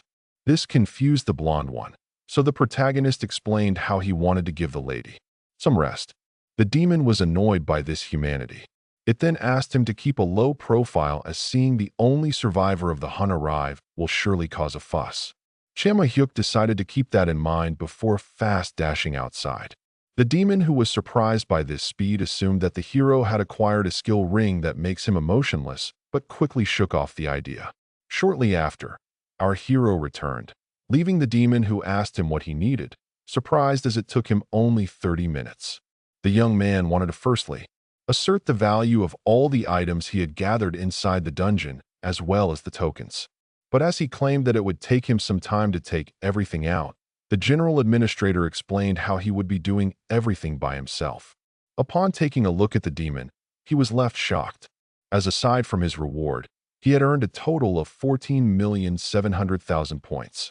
As the hero was left baffled, the demon expressed how amazed he was, as it was the first time had acquired such wealth. The young man realized that it wasn't time to celebrate, as he asked about the 10 skill rings. The demon decided to take a look at them. Upon taking a look at the window panel, the young man was left surprised. He was now in possession of 10 different basic skills that include fire, immunity, and emotional manipulation. But the true prize was the one-time use skills such as weapon shatter and teleportation that even rookies could use. And so he decided to equip himself with these 2 skills and learn the remaining 8 as well as buying all available resistance skills. The demon was pleased to see that the young man was finally spending his points wisely. With that being said, the 10 skills became part of the young man's arsenal. The creature then decided to move on to the skills he had just bought. With that being said, our hero gained many resistances. The demon explained how many rookies foolishly buy attack skills when they should focus on the resistances, which are a little more pricey. With everything being set, the young man decided to take care of the most urgent matter, having decided to trust the words of his master. And so Shamwyuk asked for the dragon bones to be added to his body. What shocked the demon, who asked the hero if he grasped the meaning behind his own words. Yet the young man confirmed his desire to replace human bones with the draconic ones. The creature explained how these bones would be hard to wield as a weapon and wasted on enhancing the Wolverine claws, affirming that it might give the protagonist the strength he wants if he manages to survive the procedure. The administrator revealed how he had never implanted such high-value bones and asked the protagonist if he was certain of his choice, seeing how high the chances of his death were. Even so, the young man affirmed that he was certain of his choice. This made the creature smile, as it immediately began the operation, claiming that he wasn't to blame if anything bad happened. Just then, our hero noticed that his mark was beginning to react. He pushed Fluffy aside for its own safety. With that being said, our hero was lifted into the air. Veins began to pop up from his hands and feet, and even his face and neck. As he suddenly began to cough blood, the protagonist found himself in great agony. The creature, amused, who noticed that the operation would be very painful, decided to use this as a chance to test the endurance of the human and see if he would prevail in fighting the strength that he seeks. The agony had no end. Our hero could clearly sense the painful process of his entire muscle structure being destroyed and reconstructed. Blood began to come out from his eyes and mouth. Blood was also coming out when he began to cough. Yet, he was possessed by a burning desire to survive the operation, determined to never taste defeat ever again. Back then, when he returned home, the young man affirmed to his master that he would try to return as fast as possible. So, the old man affirmed that he should be accepting his thanks, not presenting apologies. The master pointed out how the girl who met a tragic fate must have become special to the protagonist. Our hero revealed that she was the reason behind his success, and that he wanted to bury her body after dealing with his rewards. The master explained how his student was cursed and blessed by his kindness before asking him about the results. At first, the young man had a hard time explaining, but after doing so, his master was left baffled, having not expected this level of success. Yet, the modest one affirmed that he had helped. The handicap then pointed out how the bones of the dragon were still too strong for the young man to maneuver and would be difficult to sell in this small village. Selling it to the administrator would give him a hard time fetching a good price. This item was so precious that even in the big city, it would be difficult to find a proper buyer. Upon seeing his master suddenly pause, the young man was left intrigued. The man asked his disciple if he really wanted to become powerful quickly. Our hero affirmed, claiming that it was his weakness that resulted in the death of his partner. After seeing the gaze in his eyes, the man told him that he was now in possession of her way to do so, despite it being very risky, claiming it to be a way used by a single person that arrived even before the administrator settled in the tower. And despite having his doubts, he decided to tell his student. The man affirmed that he was free to accept or refuse this method, where he should prepare himself for death. The young man turned and looked at his late partner. Our hero smashed his fist on the table, affirming that he wanted to know about the method as he was ready for anything for the sake of power. The teacher expected such an answer from his disciple, and so he revealed it all to him. Back to the present, the administrator affirmed that the hero was an idiot for not taking his warning seriously regarding this impossible operation. And just as he claimed that a rank 6 was too weak to survive the bones of the dragon, the window panel suddenly popped up and left him utterly shocked. As all resistances and recovery skills had been upgraded to grade 6, the demon assumed that this was an effect of the transplant, as this unknown phenomenon to him could only be explained by the transplant damaging the young man in all fields. This also made him realize that the young man who was aware of this intention had purchased all resistance skills. Meanwhile, Fluffy looked in silence with tears in his eyes. An entire day had passed, and the results were much more than what the demon had predicted, as after 24 hours, all the resistance skills had ascended to grade 1. But it wasn't as confusing as skill synthesis being triggered. This allowed our hero to succeed in the challenging task of increasing the precision of skill combination that fuses many skills into a new one. The success state increases with the grade, and in case of failure, the involved skills would have their grades down. This was a skill that all needed to give great thought before deploying. Yet, this young man here was using it while unconscious, which didn't seem to be planned. All of these mysterious occurrences made the administrator believe that the one before him forgot to mention some details when giving him the tower. Just then, the demon looked at Fluffy, confused, and was left baffled as it was using some sort of dark enchantment. The demon couldn't believe what he was seeing. What the creature was doing was undefinable, yet it was clearly related to the old events of the operation. And just as the demon was left baffled by the envied effects of the connection between evil feeling and its owner, the window panel suddenly popped up and left him even more baffled as the combination of skills had reached grade 3, which was something never seen before on this continent. The demon knew very well what would happen if the young man kept on growing. 2 hours had passed, and all skills created by the skill fusion would become level 2. A skill known as comprehensive resistance was created that could give our hero overall endurance. For hours after that, and the young man in pain slowly began to regain consciousness. The demon was left baffled as the little creature kept on doing its things. Finally, after 2 hours, comprehensive resistance reached grade S. With that being said, a black energy surged from the protagonist who finally landed on the ground. His landing stunned his will, scattering dust all over the room. With that being said, the bones of the dragon had been successfully implanted into our hero. This was now a new chapter in Shamwyuk's life. Once alone, the administrator pulled out her pipe and lit it up, thinking about how those events were intriguing, even interesting. Back at the hut, after a long way through the high herbs, our hero finally managed to arrive home. He was pleased by the stealth-related skills that he had purchased as they allowed him to escape attention. The master, who was sleeping while sitting, suddenly opened his eyes as his disciple had returned. The master was happy to see that the painful operation bore fruits and gave his student a better chance at life. The hero affirmed that it was only natural seeing how he had him as a teacher. Just then, the man asked about Fluffy. So, the hero explained how he didn't introduce him to his new friend after returning from the forced hunt, as it would take a long time. Upon hearing everything, the teacher was left baffled, unable to believe that his student was now in possession of the evil feeling. The young man was surprised to see that his teacher already knew about this item. He then explained how it was his prize as the first place of the hunt, and seeing how humans couldn't consume it, the marble was awakened and took this shape. The teacher had never expected to see an evil feeling come to life and bend to his students while before explaining how him mentioning it so normally was out of the ordinary. The master, who wanted to hear everything about his student's journey, affirmed that the young one had a much more important matter to handle first, as the body of his beloved was lying on the table.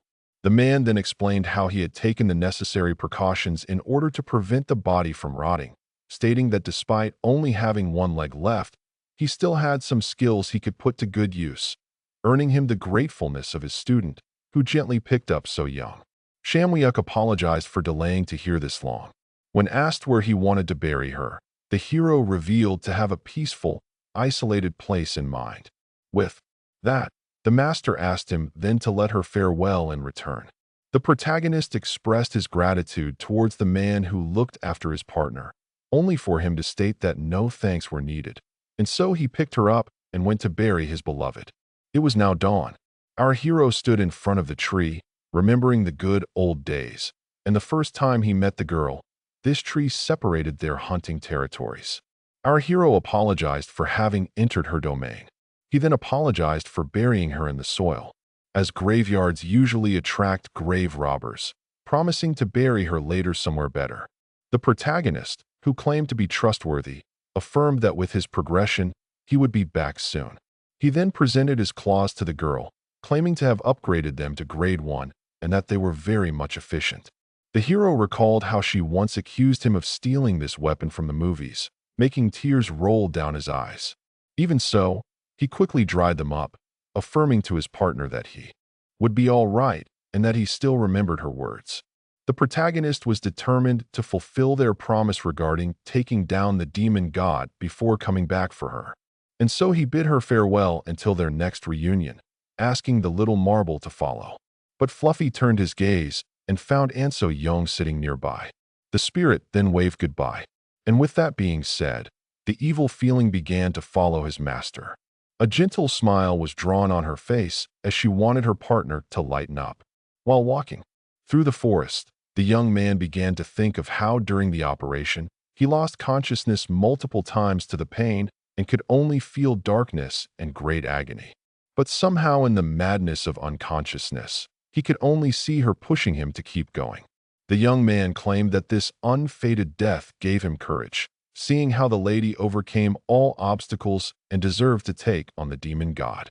Our hero couldn't accept the fact that someone like So Young was now under the soil, and so he affirmed that this particular crime of the demon race was unforgivable.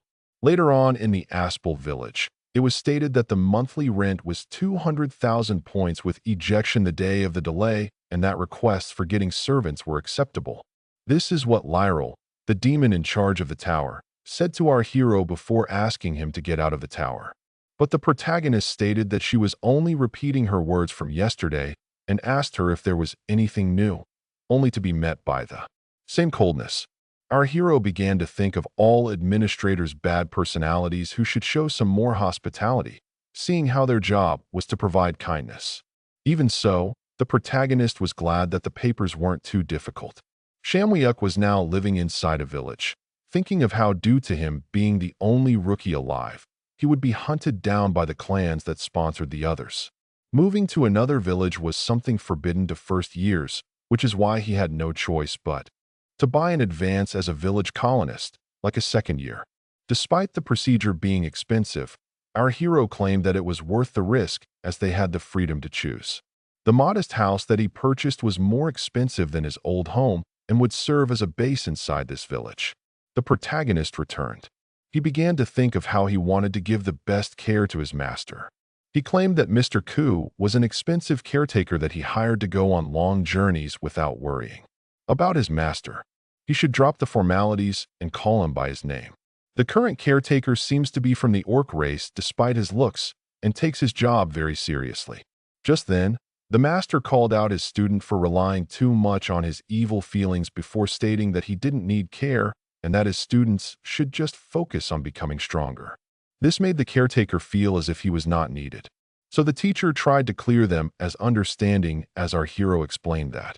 He didn't agree with him. Shia Mayuk explained that knowing that his teacher was being taken care of would give him the relief he needed in order to keep evolving with a clear mind. With that, the master had no choice but to follow the logic of his student.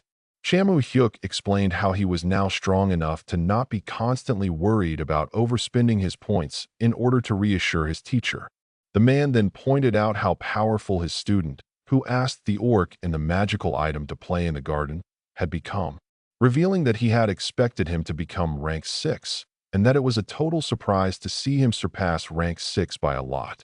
The teacher also explained that the bone transplant had many benefits as it made him greatly strong, and that it was no shock that some old phenomena would happen during the operation, like the mysterious way he created a resistance skill while being unconscious. The young man affirmed that he was confused as well and claimed to have assumed this to be some kind of survival instinct. The teacher explained that comprehensive resistance of grade 4 was very rare across the entire continent and was challenging for one to enhance alone. When asked about his last course of action, Shamwyuk revealed how he had a place in mind he wanted to visit. Upon seeing this, the teacher cracked a smile, asking his student to do his best once there. It was now nighttime. Our hero was lying on his bed thinking he hadn't slept alone in a while, as back in the hut, he would share the bed with the armless man. With that being said, he raised his fist and began to look at the butterfly pin that he once offered to his late beloved and began to think of how well it suited her. Back then, our hero almost forgot to take the pin from her body. And so, he asked So Young to not get angry at him as he would surely give it back upon returning. The young man wanted to fulfill his promise to the girl and was determined to see it through until the end. 2 days had passed. Our hero found himself under the sun, walking in the wide desert. He then stopped upon arriving